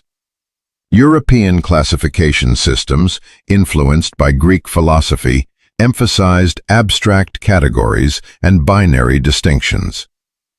Animal, vegetable, mineral, genus and species, clear hierarchies and taxonomies that assumed nature could be carved at its joints, divided into discrete, non-overlapping boxes. Neither system was objectively superior. Each captured certain patterns while obscuring others. But they led to different styles of scientific inquiry. European science became reductionist, focused on breaking things down into their component parts, finding universal laws that applied everywhere. Asian science remained more holistic, more interested in relationships and contexts, in how things functioned within larger systems. And all of this, every fragment of it, traces back to those early linguistic divergences, to the Indo-European expansion that created related languages across Europe and the Middle East, to the Chinese development of logographic writing that unified vast populations around shared texts, to the grammatical structures that made certain thoughts easy and others awkward. Language did not determine destiny, but it shaped the tools with which different cultures thought about their destiny, debated it, and handed down their conclusions to future generations. It created mental habits that persisted for millennia, influencing everything from philosophy to governance to the scientific method. We all still think, at least in part, within the grooves laid down thousands of years ago by the languages our ancestors spoke and the writing systems they invented. Different words truly did create different worlds, different ways of being human. And those differences would become even more pronounced when people started asking the biggest questions of all. Questions about meaning, purpose, the nature of existence itself. Questions that would give birth to the great religious and philosophical traditions of the world. But humans were not just competing for food and territory. They were beginning to ask larger questions, questions that had no obvious answers. Why are we here? What happens when we die? How should we live? These questions emerged everywhere humans settled. But the answers would diverge in ways that would shape civilizations for millennia. About 2,500 years ago, something extraordinary happened. Almost simultaneously, separated by thousands of miles, multiple civilizations experienced philosophical revolutions. In Greece, thinkers like Socrates were prompting people to question everything. In China, Confucius was laying down the principles of social harmony. In India, the Buddha was teaching the path toward enlightenment. In Persia, Zoroaster was preaching about cosmic battles between good and evil. This was no coincidence. These were agricultural societies that had built up enough surplus wealth that some people could spend their time thinking instead of just surviving. But the questions they asked and the answers they found were shaped by thousands of years of separate development. Let us start with Greece. Picture Athens in the 5th century BCE. A city-state small enough that citizens could gather in one place to debate the issues of the day. The Greeks developed something radical, the idea that truth could be discovered through individual reasoning and debate. Socrates, wandering the marketplace, challenging people's certainties. Plato, imagining ideal forms beyond physical reality. Aristotle, systematically categorizing everything from politics to physics. Greek philosophy was intensely individualistic. The goal was personal enlightenment, an individual understanding of the truth. It celebrated the solitary thinker, capable of seeing what others missed. They built statues to honor individual philosophers, recorded the names of individual students, traced intellectual lineages from teacher to student. This makes perfect sense when you understand the geography and history of Greece. Remember those isolated valleys and scattered islands? Greek city-states were independent, often competing each with its own identity. Citizens of Athens saw themselves primarily as individuals, with rights and responsibilities distinct from the collective. Their democracy, imperfect as it was, reflected this belief in the individual voice and individual reason. The Greeks also developed a particular relationship with their gods. Greek deities were powerful, but flawed, essentially immortal humans with supernatural abilities. You could argue with them, trick them, even occasionally defy them. Greek religion did not demand absolute submission. It required proper ritual, certainly, but it left room for human free will and choice. Now shift your perspective eastward, far to the east, to the Yellow River Valley, where Confucius lived around the same time as Socrates. But Confucius asked completely different questions. He was not interested in abstract truth or ideal forms. He wanted to know, how do we create harmony?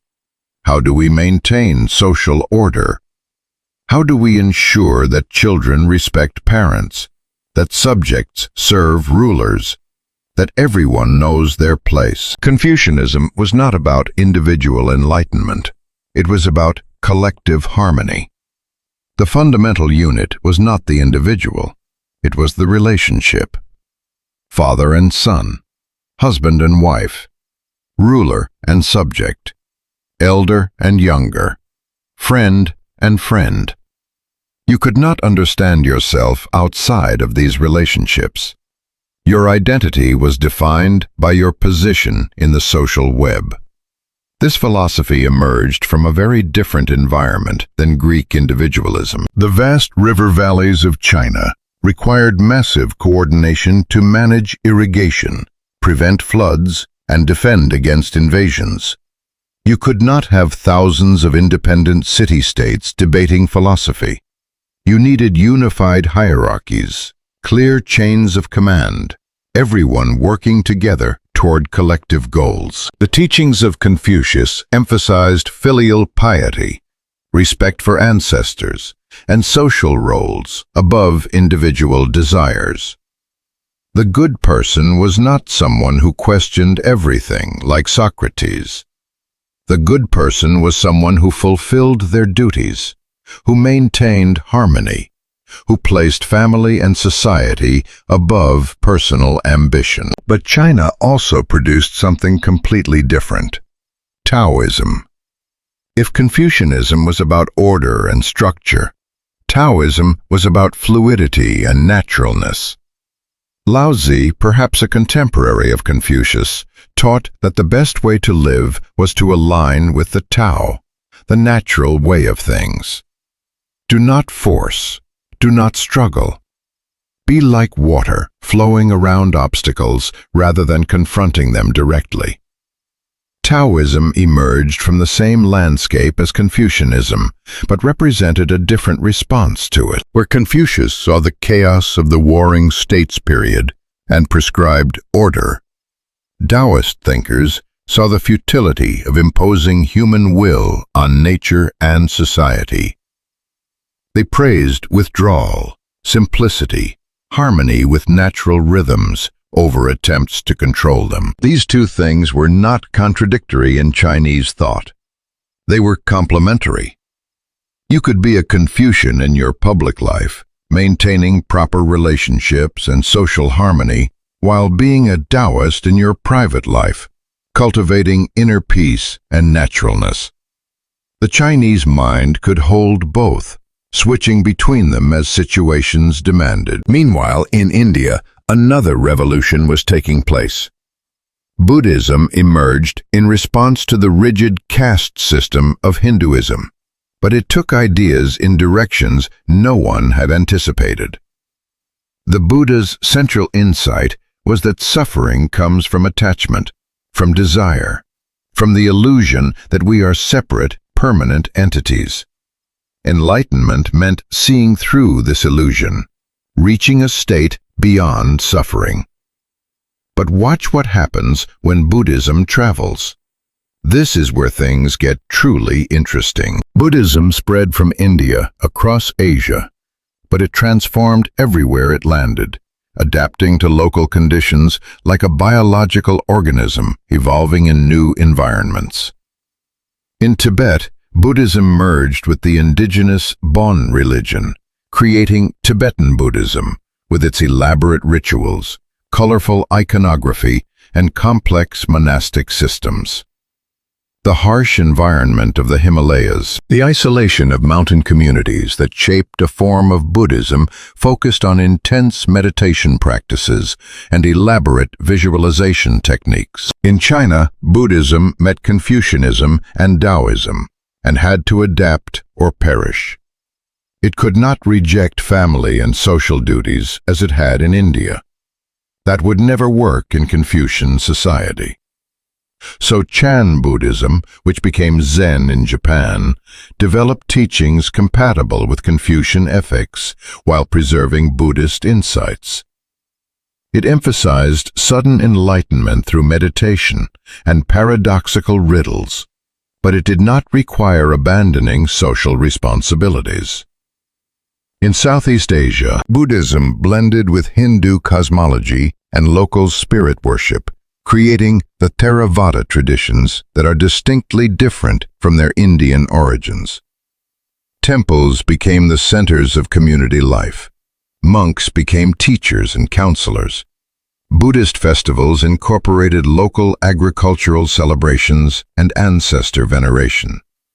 The same religion spreading over thousands of miles, but mutating, adapting, hybridizing with whatever it encountered.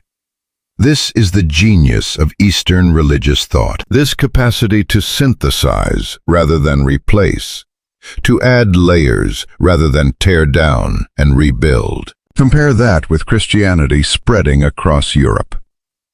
Christianity was exclusive in a way Buddhism never was. You could not be half Christian the way you could practice Buddhism while honoring Confucian duties. Christianity demanded total commitment, absolute belief, the rejection of other gods and other paths. This makes sense given Christianity's origins.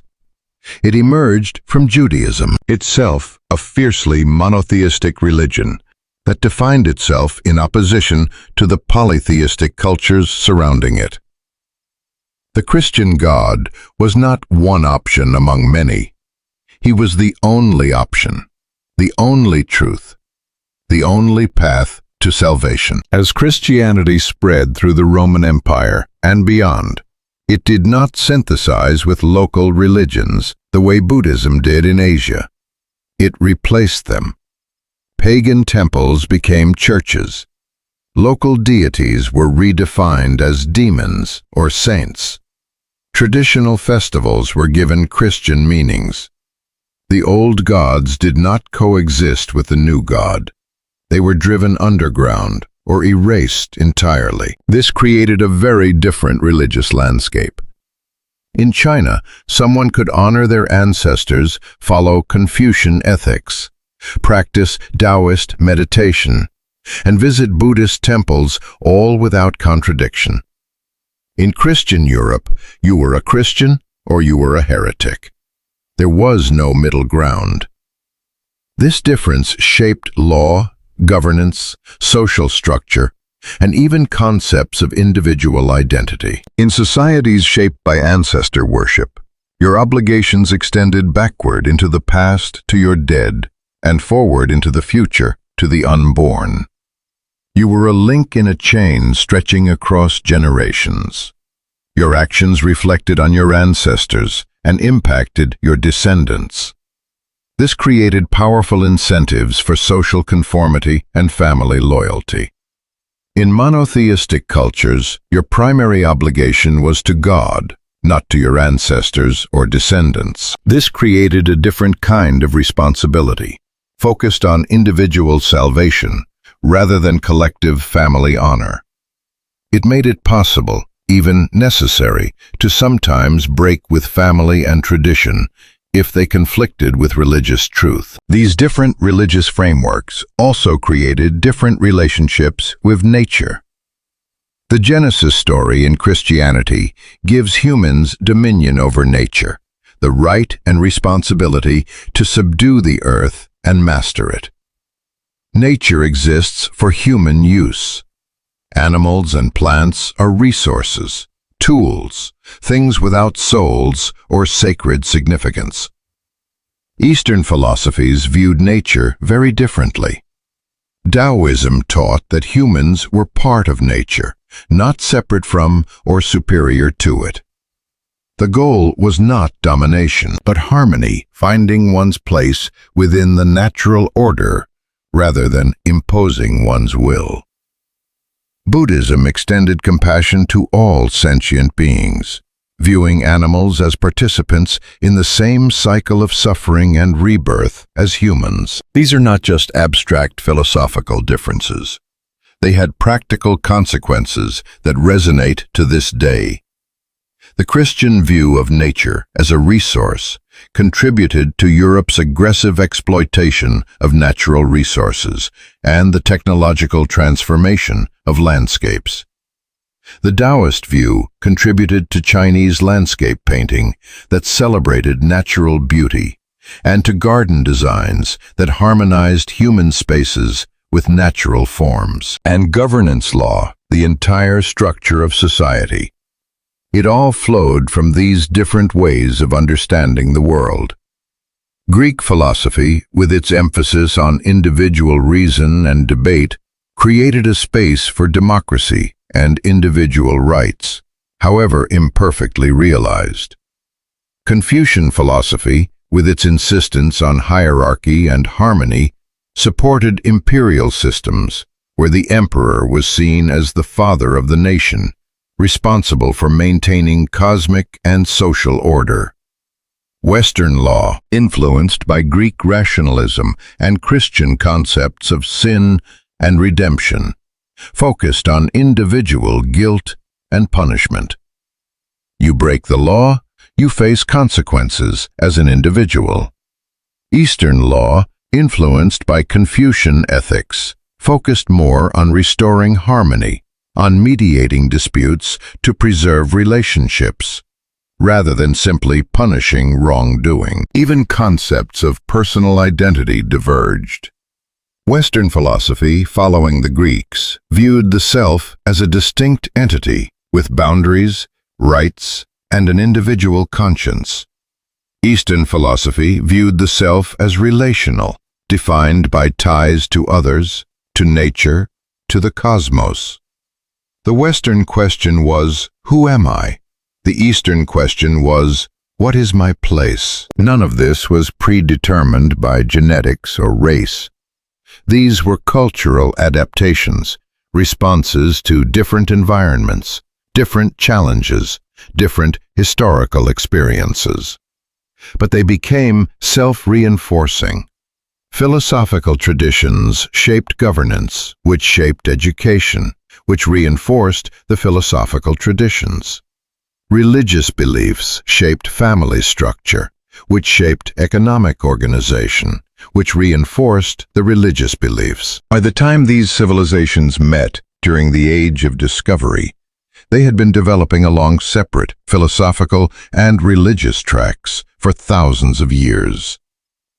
They were not just different cultures, they were different ways of being human, different answers to the fundamental questions of existence. And those differences were about to collide in ways no one could have predicted. When these African descendants finally fanned out across Eurasia, they carried the same basic brain, the same instincts for cooperation and conflict. But as tens of thousands of years passed, as villages grew into cities, and cities grew into empires, something subtle began to diverge. Not in our DNA, but in our rules, in how we decided who was in charge, what counted as justice, and why anyone should obey anyone else to begin with. To see just how different this could turn out, picture two worlds rising almost side by side. On one end, the Mediterranean, on the other, the Yellow River. In the west, Rome. In the east, Han, China. Two empires born of the exact same species, facing the exact same basic problems. How to tax, how to fight, how to feed millions of people who had never met and never would. They solved these problems in strikingly different ways. Imagine Rome at its height. Roads like veins and arteries of stone and gravel connecting Britain to Syria, Spain to the Danube. A city fed by aqueducts, run from marble halls where senators debated in togas and emperors signed decrees.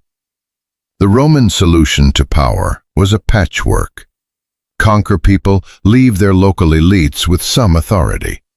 Give them Roman law, Roman roads, Roman coins. Promise them eventual citizenship. Slowly pull them into a shared legal and cultural world, where being Roman became less about blood and more about behavior. You could be born in Spain or North Africa, speak Latin, serve in the legions, and end your days as a Roman senator. The empire was held together by law, by the military, and by a practical willingness to improvise. Now cross the continent in your mind. Stand on the walls of Chang'an, capital of the Han dynasty. Here, the answer to the problem of ruling millions was not a patchwork, but a lattice. Not accommodation, but standardization. Weights, measures, currency, writing, everything was unified. Empire here meant a single bureaucratic machine extending from the emperor's court down to the village headman. At every level, officials trained in the same classics, tested on the same moral and historical texts, speaking the same administrative language.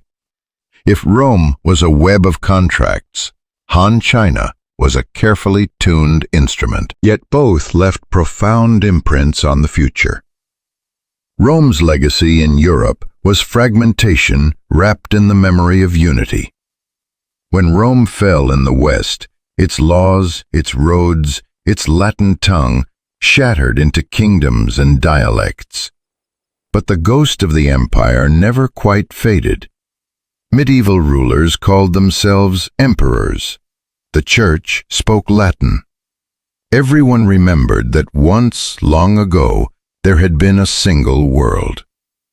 Han China, by contrast, planted a different seed. Even when dynasties fell, the ideal of a single, united realm under the name of China never died.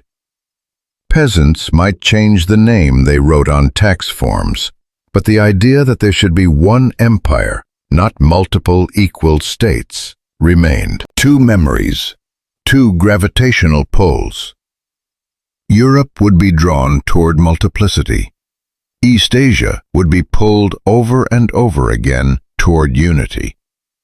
You can see this if you pull back the map in your mind and let the centuries spin by. In Europe, after Rome, no single power could hold the entire continent for long. Geography did not help. The land was chopped up by mountain ranges, peninsulas, island chains, and navigable rivers pointing in every direction. It was a recipe for rivalry. Small kingdoms, city-states, duchies, principalities, always neighbors to compete with, to copy, to fear, or to outshine. Italy alone housed Venice, Florence, the Papal States, Milan, Naples, each watching the others, borrowing techniques in warfare, banking, shipbuilding, and art, only to try and surpass them. In East Asia, particularly in China, geography told a smoother, more centralizing story. The North China Plain, vast and relatively flat, linked by the Yellow River, and further south the Yangtze. Once someone built canals to connect these waters, grain could travel from one end of the empire to the other. Armies could float along its arteries.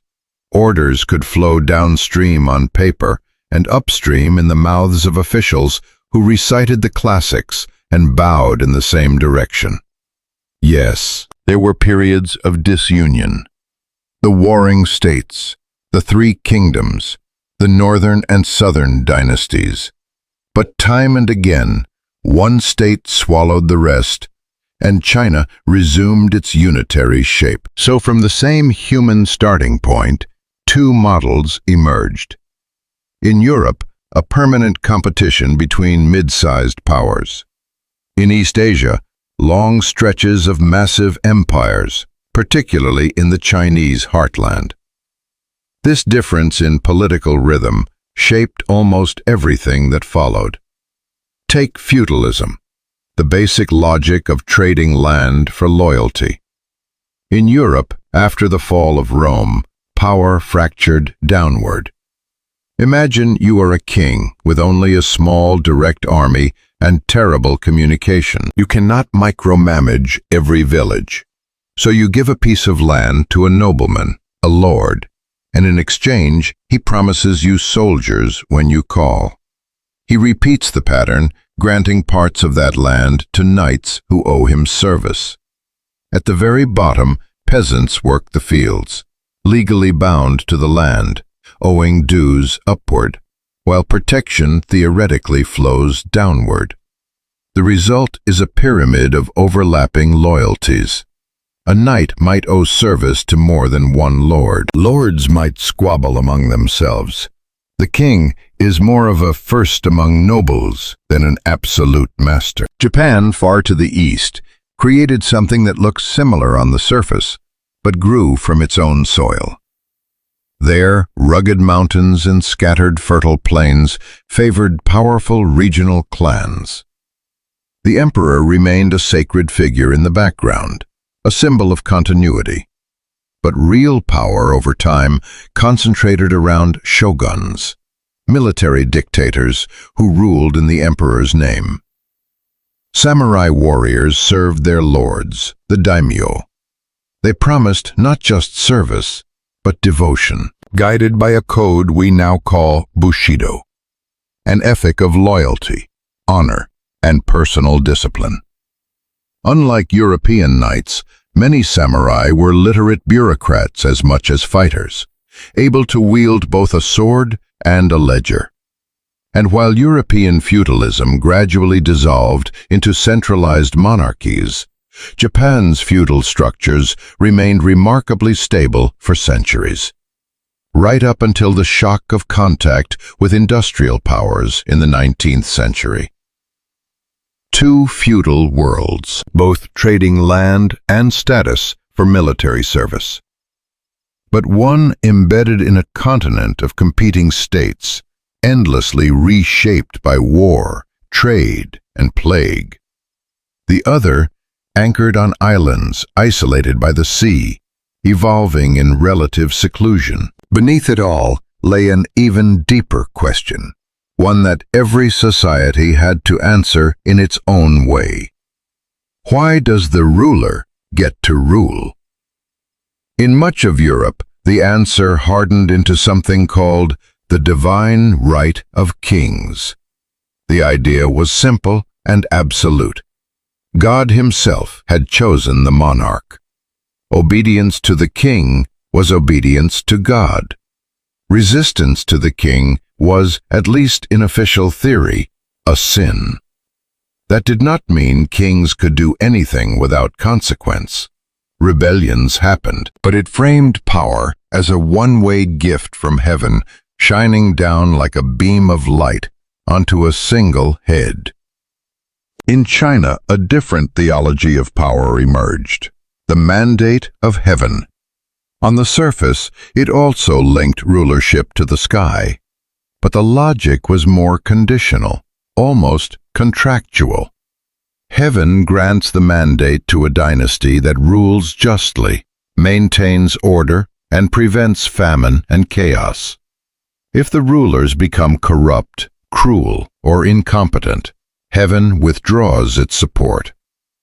How do you know the mandate has been lost? Disasters, rebellions. The earth itself seems to convulse when rebels overthrew a failing dynasty and a new one took power. Official histories explained it not just as politics, but as the legitimate transfer of heaven's favor. This difference mattered. Divine right tended to sacralize existing kings. It told the subject, this specific person, right now, is chosen. The mandate of heaven sacralized good governance itself. It told the subject, a ruler is only legitimate as long as they rule well. In theory, a successful usurper who restored order could retroactively claim heaven's blessing. Beneath these sacred narratives was the daily machinery that made the rules real bureaucracies. In medieval and early modern Europe, government roles were often filled by aristocrats, people who inherited their titles, wealth, and influence. Some were highly competent, others less so. Birth opened doors that education alone could not. Over time, particularly after the Renaissance, Europe began developing more formal training for administrators. Universities taught law, theology, and later economics and engineering. But the old habit of power tied to bloodlines lingered. China followed a different path. By the time of the Han Dynasty, and especially under later dynasties like the Tang and Song, an imperial examination system began taking shape. Over centuries, it crystallized into one of the most elaborate merit-based bureaucracies in human history. Imagine being a young man in a small Chinese village hundreds of years ago. If your family could spare the time and resources, you might spend your youth memorizing classics, histories, poems, and moral treatises. If you passed the local exams, you could sit for higher ones, and if you succeeded at the highest level, you earned a position as an official somewhere in the empire. In theory, your birth mattered less than your ability to master the texts and demonstrate proper morality. In practice, wealth helped, connections helped, and the system had flaws. But compared to the hereditary aristocracies of Europe, it was a striking experiment in selecting rulers by knowledge, not just lineage. This examination system helped China maintain a relatively unified culture of governance. Officials from distant provinces could meet in the capital and quote the same passages, appeal to the same histories, frame problems in the same moral vocabulary. Europe's aristocratic patchwork produced a different kind of diversity. Princes and ministers in France, England, Poland, or Venice often spoke different languages, followed different legal traditions, answered to different churches, or to none at all. Innovation in one place did not spread automatically. It had to be copied, stolen, or imposed by war. And behind all of this was again geography. China's vast interconnected river networks and fertile basins made maintaining large centralized states viable. Grain could be shipped efficiently. Tax records could be collected and compared. A single imperial center could with effort keep an eye on far-flung corners. Europe's broken terrain, its mountains, peninsulas, and scattered coastlines, made that kind of unified empire fragile. Attempts at giant empires, like Charlemagne's, or later the Habsburgs, tended to break apart on the rocks of distant local identities and stubborn neighbors. These different political landscapes also shaped the human need to experiment. In Europe, constant competition between states acted like an evolutionary pressure on institutions and technology. If one kingdom developed a better canon, a more efficient tax system, or a new banking practice, neighbors felt the pressure to respond. Fail to adapt, and you might be conquered, outtraded, or left behind. This created strong incentives for risky ventures. Funding a Genoese sailor to cross a seemingly endless ocean was dangerous. But if it worked, the rewards could catapult a small kingdom like Portugal or Castile to global prominence. If it failed, other states would try their luck. In China, a unified empire could, in theory, accomplish much more than any single European kingdom. It could build vast fleets, dig monumental canals, field enormous armies. But it could also decide, from the very top, to stop. In the early 1400s, the Ming dynasty sent massive treasure fleets under the command of Admiral Zheng He as far as East Africa. They dwarfed contemporary European expeditions. But when court politics shifted and priorities turned inward, the voyages ended. There was no rival Chinese kingdom over the horizon to keep pushing exploration forward. The same centralization that allowed for stability and massive projects also allowed a single decision to stifle certain kinds of innovation. So by the time Europeans and Asians met on a truly global scale, about 500 years ago, they were not different species, nor were they different in basic intelligence or creativity. They were the inheritors of different experiments in how to structure power. Rome and the Han, competing European states, and long-lasting Chinese dynasties, feudal knights and feudal samurai, divine right and the mandate of heaven, aristocratic courts and exam-selected mandarins. Each system had its strengths. Each had its weaknesses. Each shaped how societies reacted to new technologies, new trade routes, new threats. And above all, each rested on the same ancient foundations. The human need to cooperate in ever larger groups, to find narratives that justify authority, and to build institutions that outlast any single life. The map of empires would change, borders would shift, dynasties would rise and fall. But the question of how humans should organize power would never disappear. It simply took on new forms in new eras, under new skies. Imagine the world again, much later now.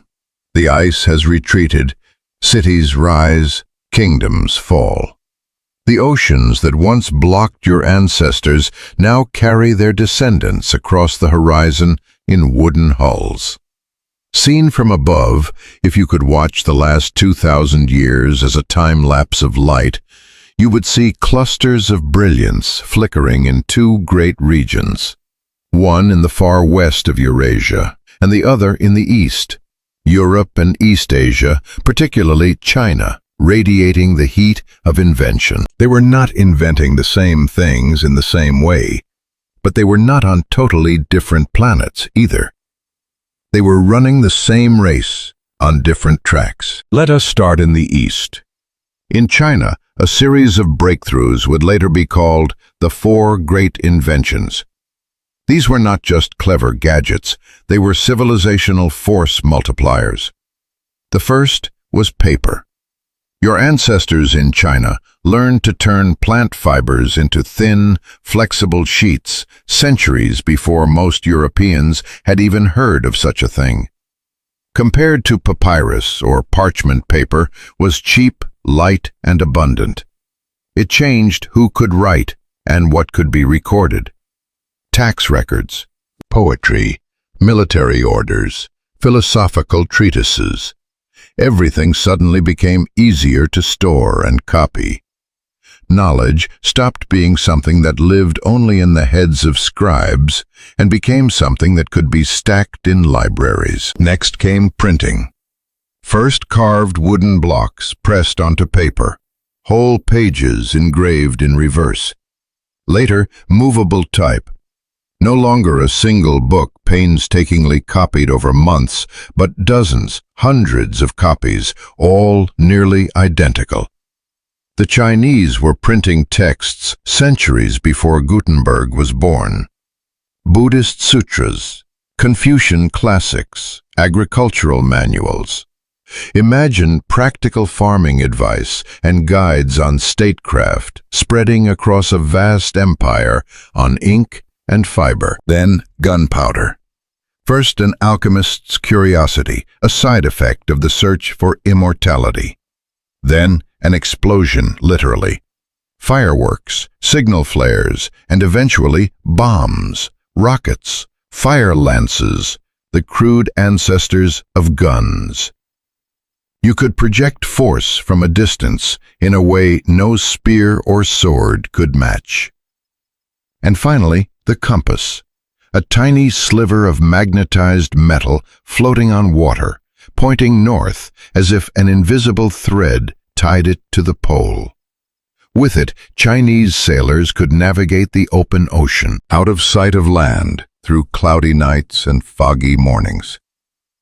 It unlocked a sea in an entirely new way. Paper printing, gunpowder, the compass. Four inventions born in East Asia, but destined to transform the entire old world. They drifted west, slowly at first, carried along trade routes, copied, adapted, improved. Yet when people talk about the scientific revolution, they usually do not talk about China. They talk about Europe. Galileo, Newton, Kepler, Descartes, Boyle. Why? It is not because Asians were less intelligent. The same brains forged by the bottleneck, the same capacity for abstract thought existed on both sides of Eurasia. The difference lay in how the societies were structured and how knowledge was treated. In late imperial China, the state was powerful and relatively unified. Over long stretches of history, a single empire, a single bureaucracy, a single examination system. If you were a brilliant young scholar, your best path upward was to master the classics, pass the civil service exams, and join the administrative machine. Your job was to maintain harmony, not to overturn the intellectual order. In Europe, things were far more chaotic. Dozens of kingdoms, duchies, city-states. No single empire strong enough to enforce one orthodoxy forever. If you annoyed one ruler, you could flee to another. If your ideas were banned in one region, you could print them in another. This fragmentation created something familiar from an evolutionary standpoint: competition. Just as your distant ancestors had survived by scattering into many small groups, European societies were split into many small states. They fought, they traded, they spied on each other. They also tried to outdo each other in wealth, in weapons, in prestige, and eventually in science. When the scientific revolution began to catch fire in the 16th and 17th centuries, it did so in an ecosystem that rewarded questioning and experimentation in a new way. Universities, printing presses, merchant cities, and competing princes all played a part. A discovery in Italy could be challenged in France, refined in England, tested in the Netherlands. Ideas were not just preserved, they were attacked, defended, improved. This does not mean Asia lacked science. Chinese and Islamic scholars made sophisticated advances in astronomy, mathematics, medicine, and engineering long before many Europeans did. But Europe's specific mix, fragmented states, relatively autonomous universities, a rising merchant class, hungry for practical knowledge, and religious institutions that, despite conflicts, never totally shut down inquiry, created a feedback loop. Knowledge became a battlefield, and like any evolutionary arms race, that pressure produced rapid change. The printing press amplified this difference, both east and west. Printing revolutionized how information flowed. In China, woodblock printing allowed the central state and cultural elites to broadcast classics, moral guides, and administrative texts across a vast territory. It helped unify language and thought, reinforcing a shared cultural canon. It was like a neural network binding the empire. But the signals flowed mostly one way, from the center outward. In Europe, when Gutenberg adapted metal movable type in the mid-1400s, something a little different happened. Yes, Bibles were printed, but so were heretical tracts, scientific pamphlets, political manifestos, satires, technical manuals.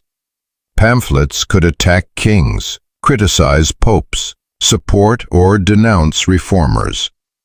There was no single stable center to totally control the presses. The result was intellectual turbulence. Same basic technology, different information ecosystem. In one, printing stabilized tradition. In the other, it destabilized it. Metallurgy, weapons, and ships tell a similar story. In East Asia, particularly under the Song and Ming dynasties, metalwork reached impressive heights. Cast iron, steel production, large-scale foundries. Chinese armies used the first gunpowder firearms, metal armor, crossbows, siege engines, massive wooden ships. Zheng He's treasure fleets crisscrossed the Indian Ocean with advanced rudder systems and compartmentalized hulls that reduced the risk of sinking. For a time, Chinese naval technology was arguably ahead of anything Europe could field. In Europe, metallurgy evolved under different pressures. Constant warfare between neighboring states meant every battlefield advantage mattered. Plate armor improved steel for swords, then cannons powerful enough to shatter castle walls. The age of walled fortresses ended under the weight of cast bronze and iron artillery. Fleets transformed from a gathering of armed merchantmen to purpose-built war machines. Deep ocean ships, caravels, galleons. Ships of the line were optimized for long voyages and naval combat. By the 15th and 16th centuries, these ships were no longer just crossing the Mediterranean or hugging coastlines. They were rounding Africa, reaching the Americas, linking the oceans. European powers began to project military force globally, using a combination of metallurgy, navigation with that borrowed compass, and nascent gunpowder artillery. Here again, the raw cognitive material was the same, but the political and economic context pushed each region's technology in slightly different directions. China built giant fleets, then decided the cost and risk were not worth it and turned inward. Europe fragmented, and Hungary kept pushing outward. Beneath all this ran quieter differences in how innovation and inventors were rewarded. In some East Asian empires, many of the most important innovations came from the state, or were quickly absorbed by it. Skilled artisans could gain status and patronage, but intellectual property itself was not something you owned as a private right in the modern sense. The highest prestige often belonged to those who mastered the classics, not those who tinkered with machines. In Europe, new rules slowly emerged. Early forms of patent systems appeared in Italian city-states, then later in England and elsewhere. A patent was essentially a bargain. Show us something new and useful, and the state grants you a temporary monopoly on its use. For a time, you can profit from your idea. It was not a perfect system.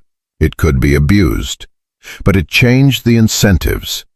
Inventors, artisans, and entrepreneurs had a reason to bring their secrets out into the open. Instead of hiding techniques within closed guilds, more and more knowledge flowed into the public sphere and into printed texts. Discovery could make you rich, not just respected. This shift in reward structures fueled what historians call the Great Divergence. For most of recorded history, China and parts of Europe were surprisingly similar in economic sophistication. Both had cities, markets, complex agriculture, advanced craftsmanship.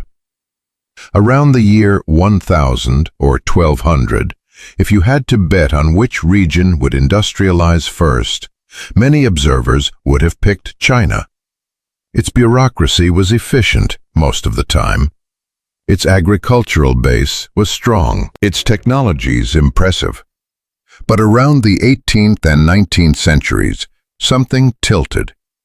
The Industrial Revolution kicked off in parts of Europe, particularly Britain. Steam engines mechanized textile mills, coke-fired forges, railways. Energy captured from fossil fuels and multiplied by machines amplified human labor on a scale no previous society had reached. Why not China? Why did the first steam engine not appear in the Yangtze River Delta instead of England? Scholars debate this. Some point to abundant, easily accessible coal in Britain near industrial centers. Others highlight Europe's intense interstate competition, pushing rulers to seek any edge in revenue and war-making capacity.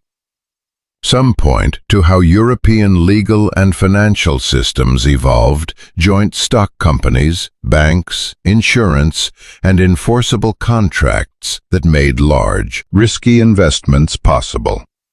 In China, the state was wary of anything that might disrupt social stability. Large-scale private industries that escaped bureaucratic control could look like threats. The empire was huge and at times relatively self-sufficient. There was less pressure to pursue overseas expansion or seek radically new energy systems.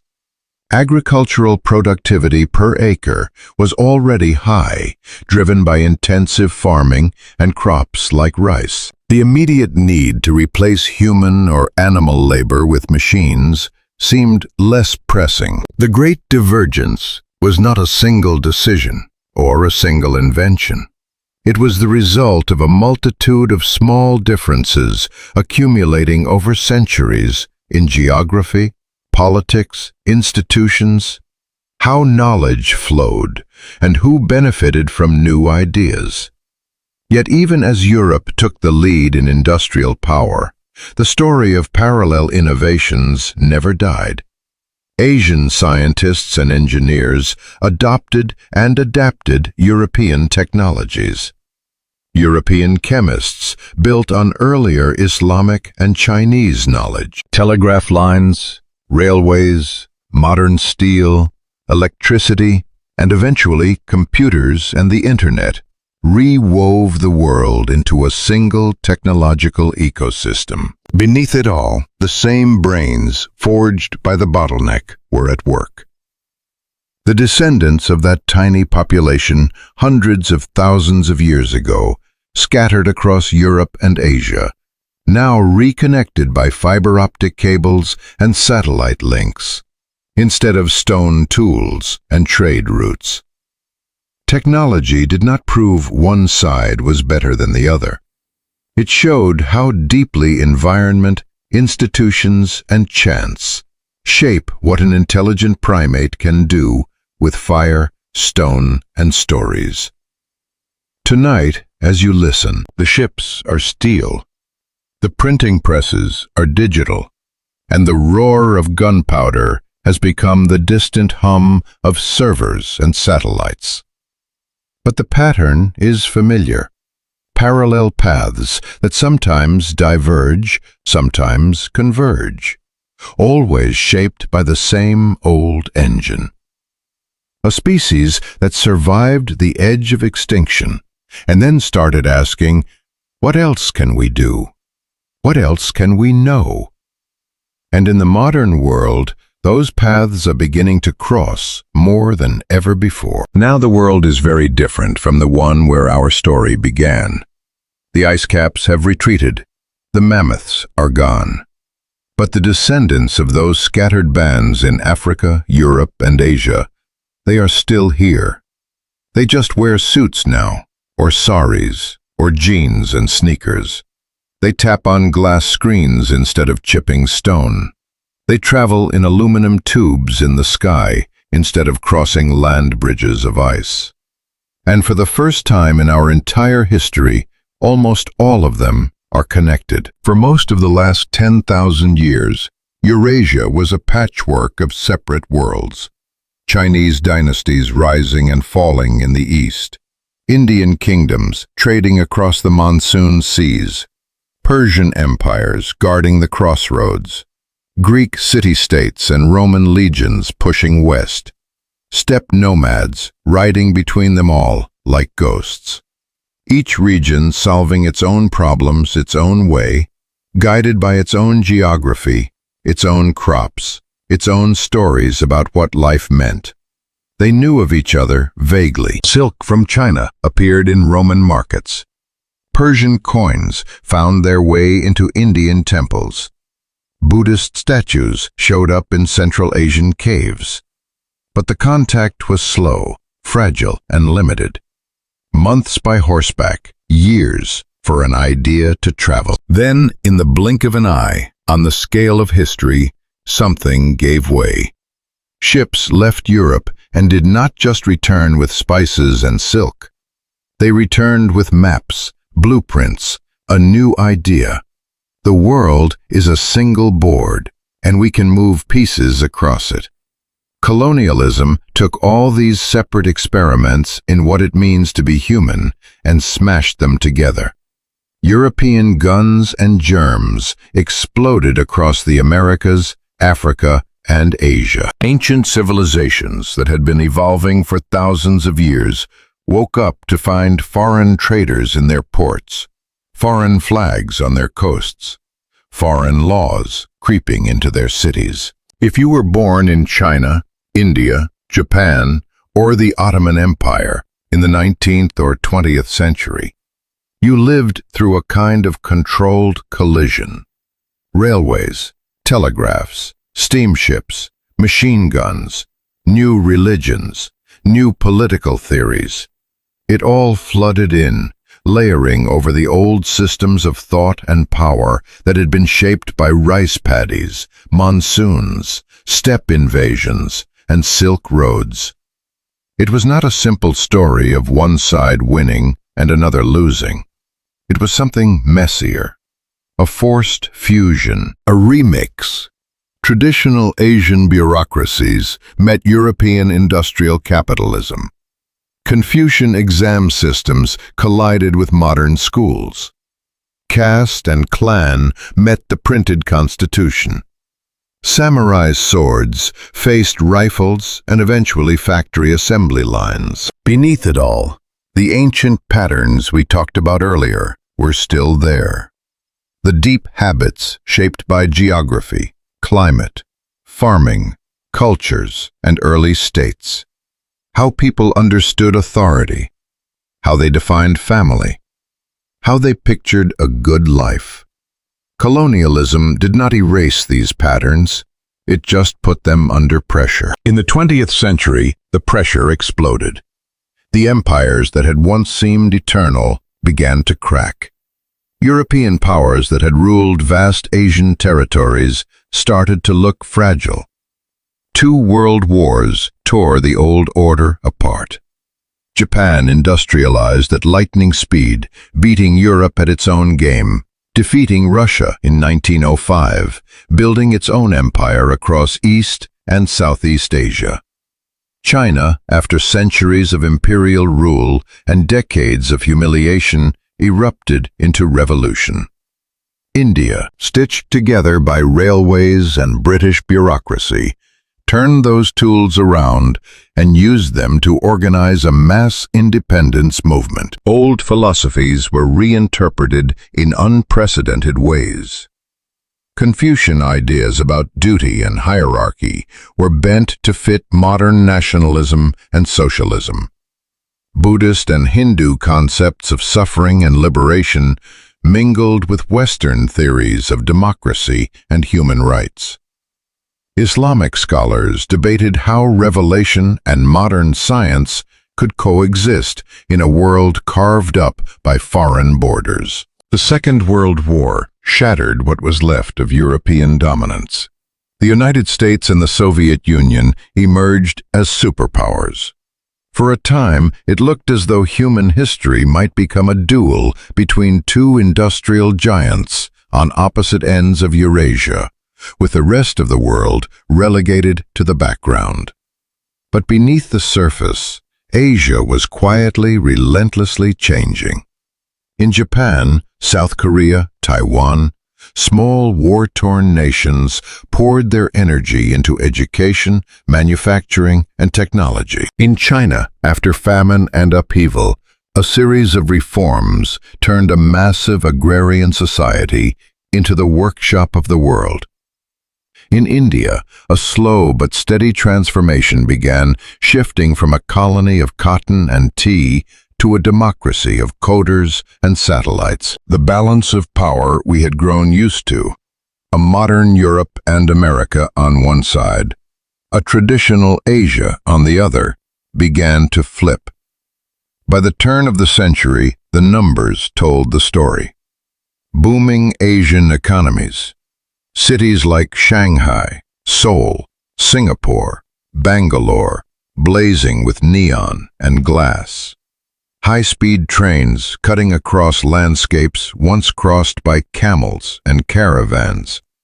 Factories, research labs, universities, tech giants rising where rice paddies and palace walls once defined the horizon. But if you walk through these cities at night, the old world is still there. Beneath the skyscrapers, you find neighborhood shrines, street food recipes handed down for centuries, festivals synced to ancient lunar calendars, marriages that follow rules older than any nation-state. Modernity did not erase the old patterns, it grew over them. China's long tradition of centralized bureaucracy still shapes how its modern state functions. India's complex mosaic of language and caste still influences its politics. Japan's island geography and history of selective borrowing still tint how it adopts foreign ideas. The ancient maritime trade networks of Southeast Asia endure in its role as a global hub for shipping and manufacturing. Meanwhile, in Europe and North America, the story changed too. Immigration patterns shifted. Cities like London, Paris, New York, Toronto, and Sydney became microcosms of the entire planet. You could walk a few blocks and hear Chinese, Hindi, Arabic, Swahili, Spanish, and English blending on the same street. The old East-West divide began to blur, not because differences disappeared, but because they started living side by side in the same neighborhoods, the same workplaces, the same families. Globalization did something our ancestors never experienced. It turned the entire planet into a single tangled web. Not trade routes stretching over centuries, but fiber optic cables, satellites, submarine lines, moving ideas in milliseconds. A teenager in Tokyo, Lagos, Sao Paulo, or Berlin can watch the same videos, listen to the same music, learn the same programming languages or the same conspiracy theories on the exact same afternoon. They can form friendships or rivalries with people on the other side of the world they will never meet in person. Cultures that once evolved in relative isolation are now remixing in real time. Sometimes this convergence looks like uniformity. The same brands, the same apps, the same coffee chains popping up everywhere. But beneath that surface veneer, the old differences still dictate how the new tools are used. The same social media platform can become a vehicle for individual self-expression in one country, tightly coordinated political protest in another, the spread of religious teachings in a third, and carefully curated humor, gossip, or silence somewhere else. Technology did not erase culture. It gave culture new channels to flow through. And while cables and screens were connecting us, another revolution was quietly unfolding in the background. Not in politics, not in economics, in genetics.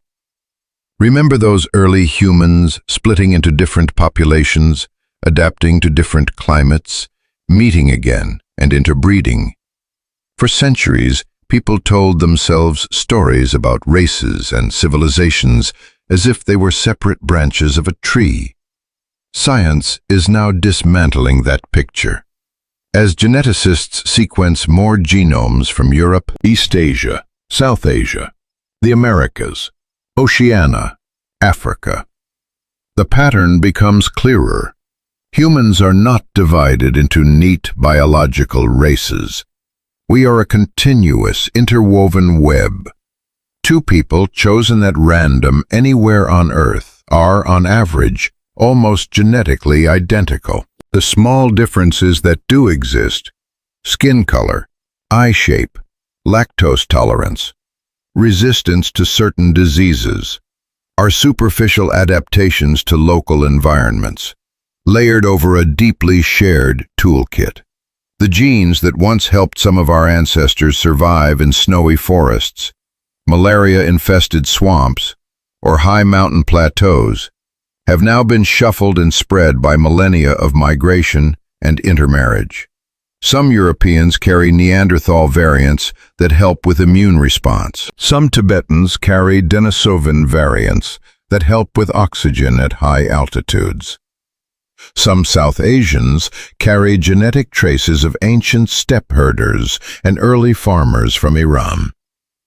The labels we use today, European, Asian, African, are snapshots of culture and geography, not rigid biological categories. When we look at the DNA, the old walls dissolve. We see what we truly are, the descendants of the same tiny, desperate population that clung to survival through that ancient bottleneck. So why do Europeans and Asians still feel so different? Why do their philosophy, their art, their politics, their daily habits still diverge? Because culture can move much faster than genes, and it can also remember much longer. Thousands of years of rice farming versus wheat farming, of monsoon maritime trade versus Mediterranean sailing, of steppe invasions versus oceanic barriers, of emperors, shoguns, sultans, parliaments and party committees. All of it left deep grooves in how societies think and act.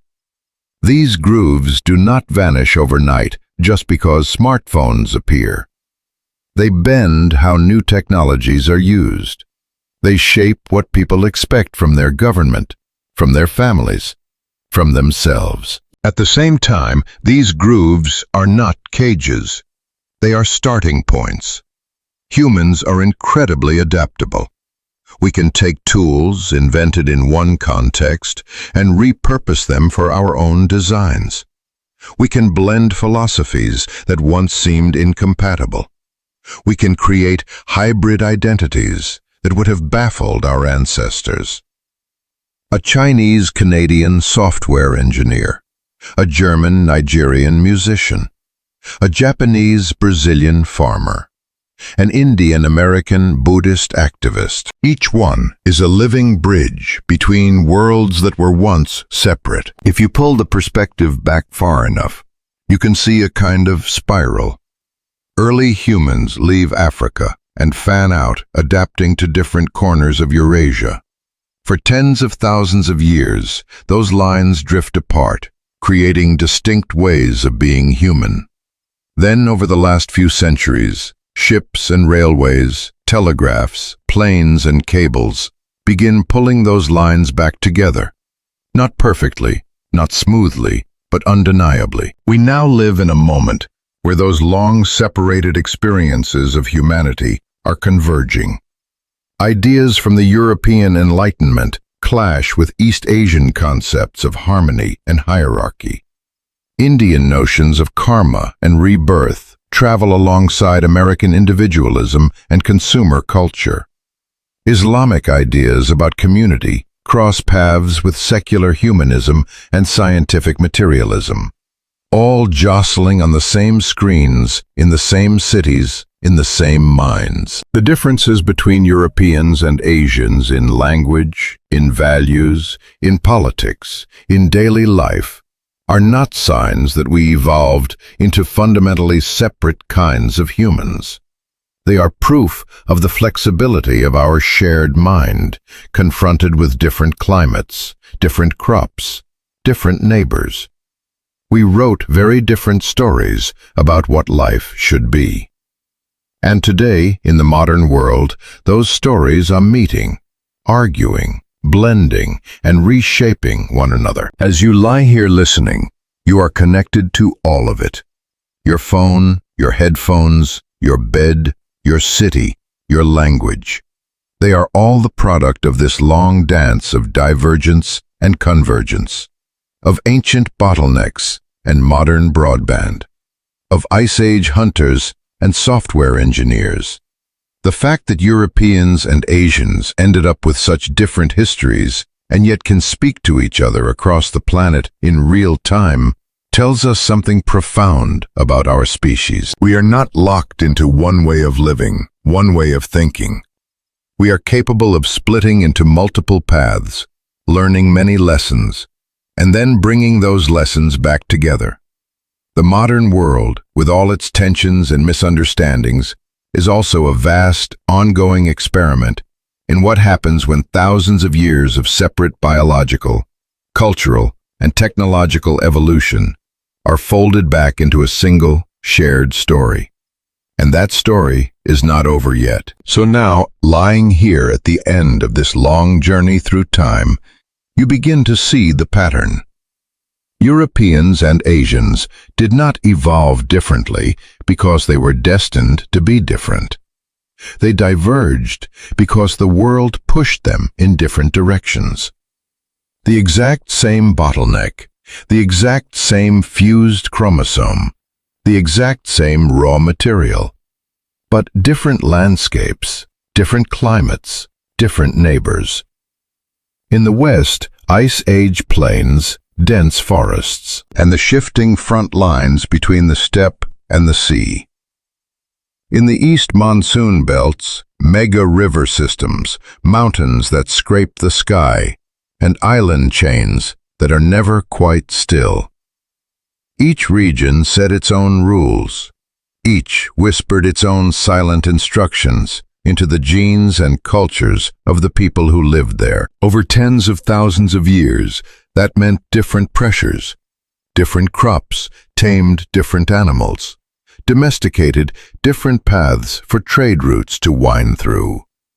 In Europe, shorter growing seasons, harsher winters, and crowded borders pushed societies toward certain kinds of warfare, certain styles of fortification, certain political experiments in city-states and empires.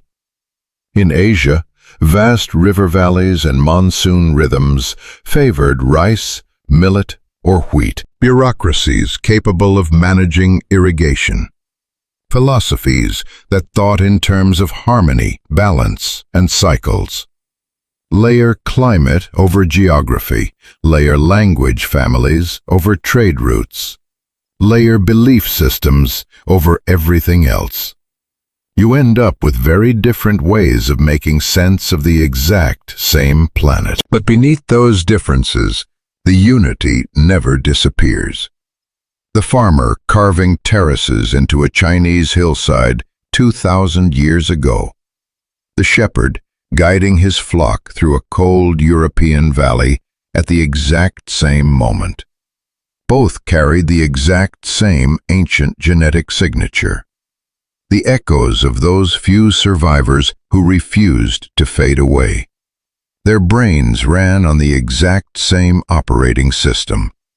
They dreamed with the exact same neural wiring. They told stories around fires lit with the exact same ancient mastery of the flame. What changed from place to place was not the species. It was the story. Europe told its story through sagas, cathedrals, parliaments, and printing presses. Asia told its story through epics, pagodas, imperial courts, and scholar officials. Different scripts written on the exact same page, different melodies played on the exact same instrument. When you look at the map now glowing faintly in your mind as you drift toward sleep, the city lights scattered across the continents like constellations fallen to earth. It is easy to see the separation. The countries, the borders, the cultures, the languages. Europe on one side of Eurasia, Asia on the other. But if you zoom out just a little further, if you stretch time from days to millennia, the lines blur. You see migrations, not borders. You see trade routes, not walls. You see families moving, mixing, parting, and reuniting in a slow, endless dance.